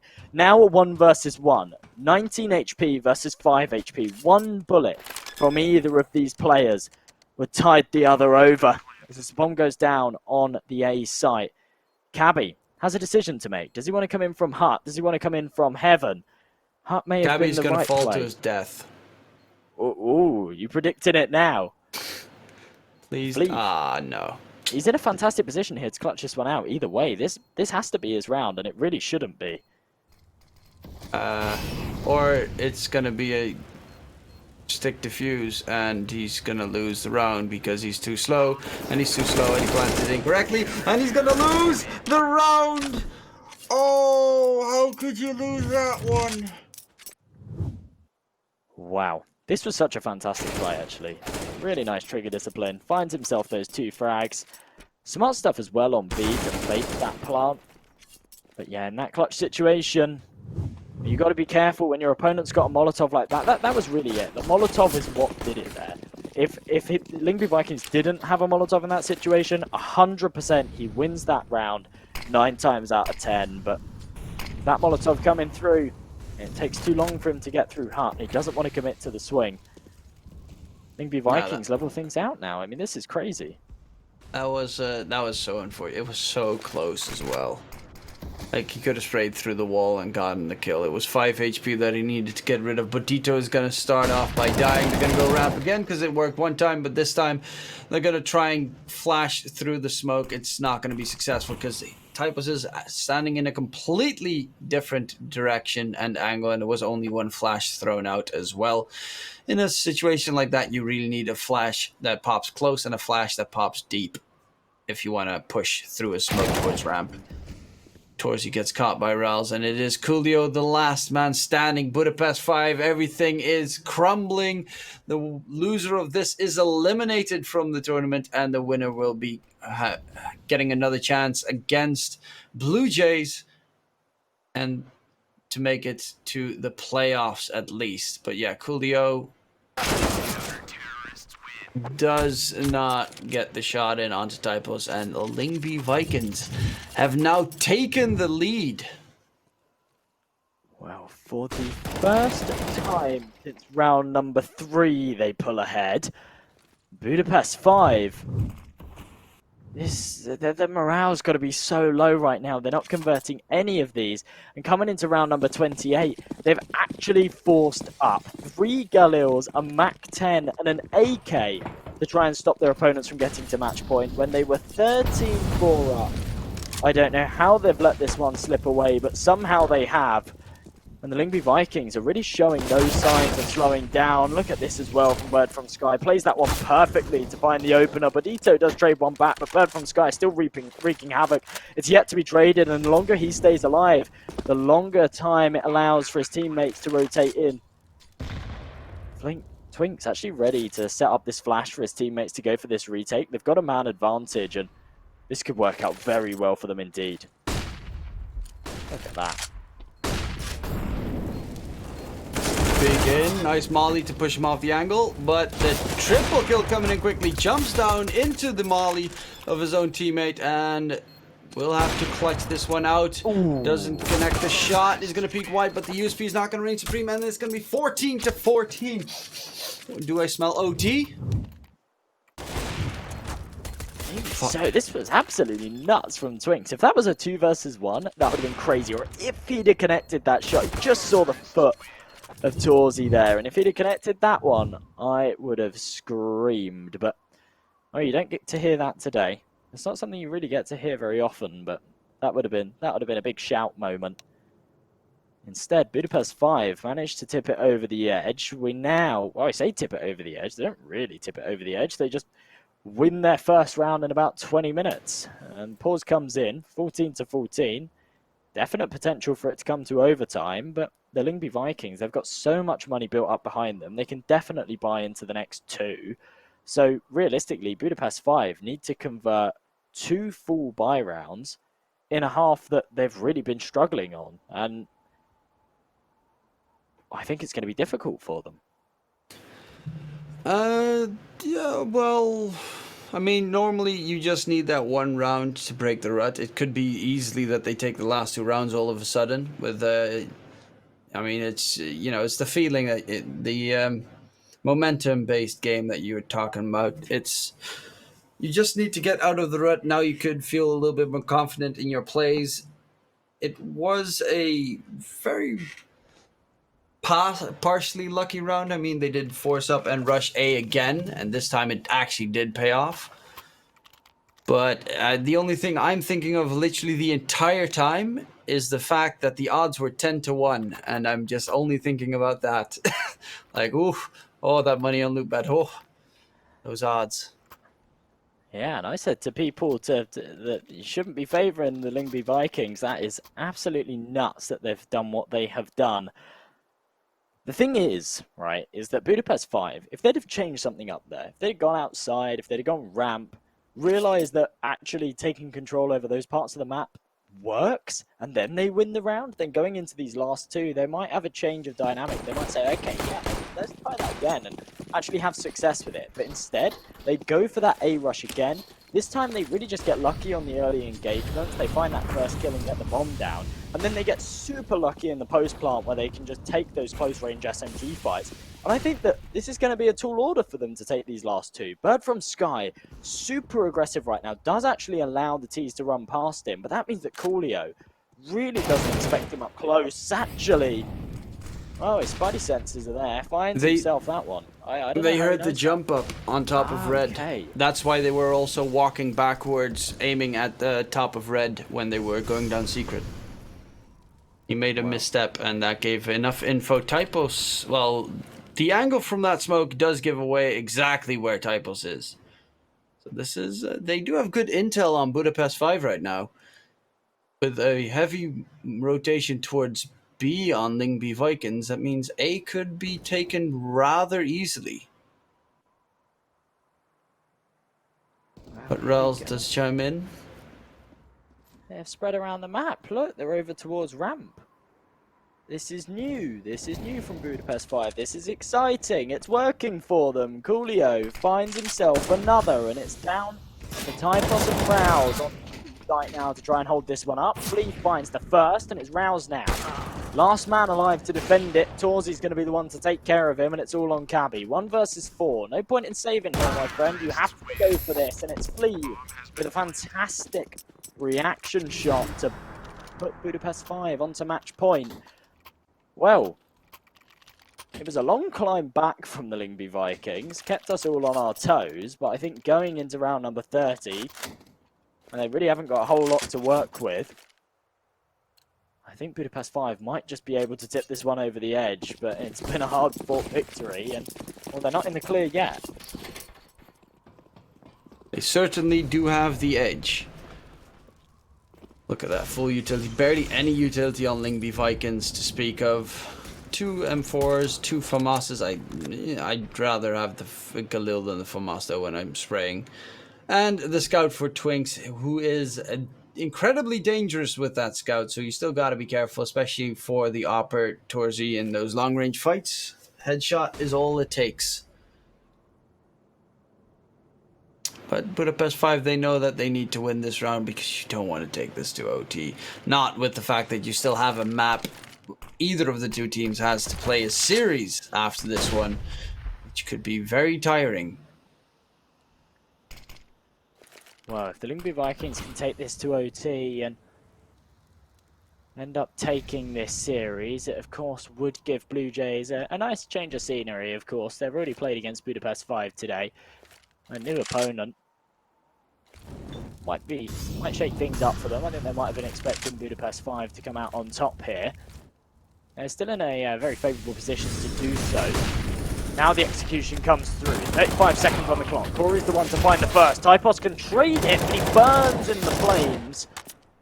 And now it's all on Bird from Sky. It's fallen apart. It's a 1 versus 4. This has to be the done deal for Budapest 5. I have no idea why they threw away so many, because when it comes down to it, right at the end they close it out. 16-14 Budapest 5 go. This game should have been over and done with about 25 minutes ago, but instead the LYNGBY Vikings keep it very, very competitive and then throw it away right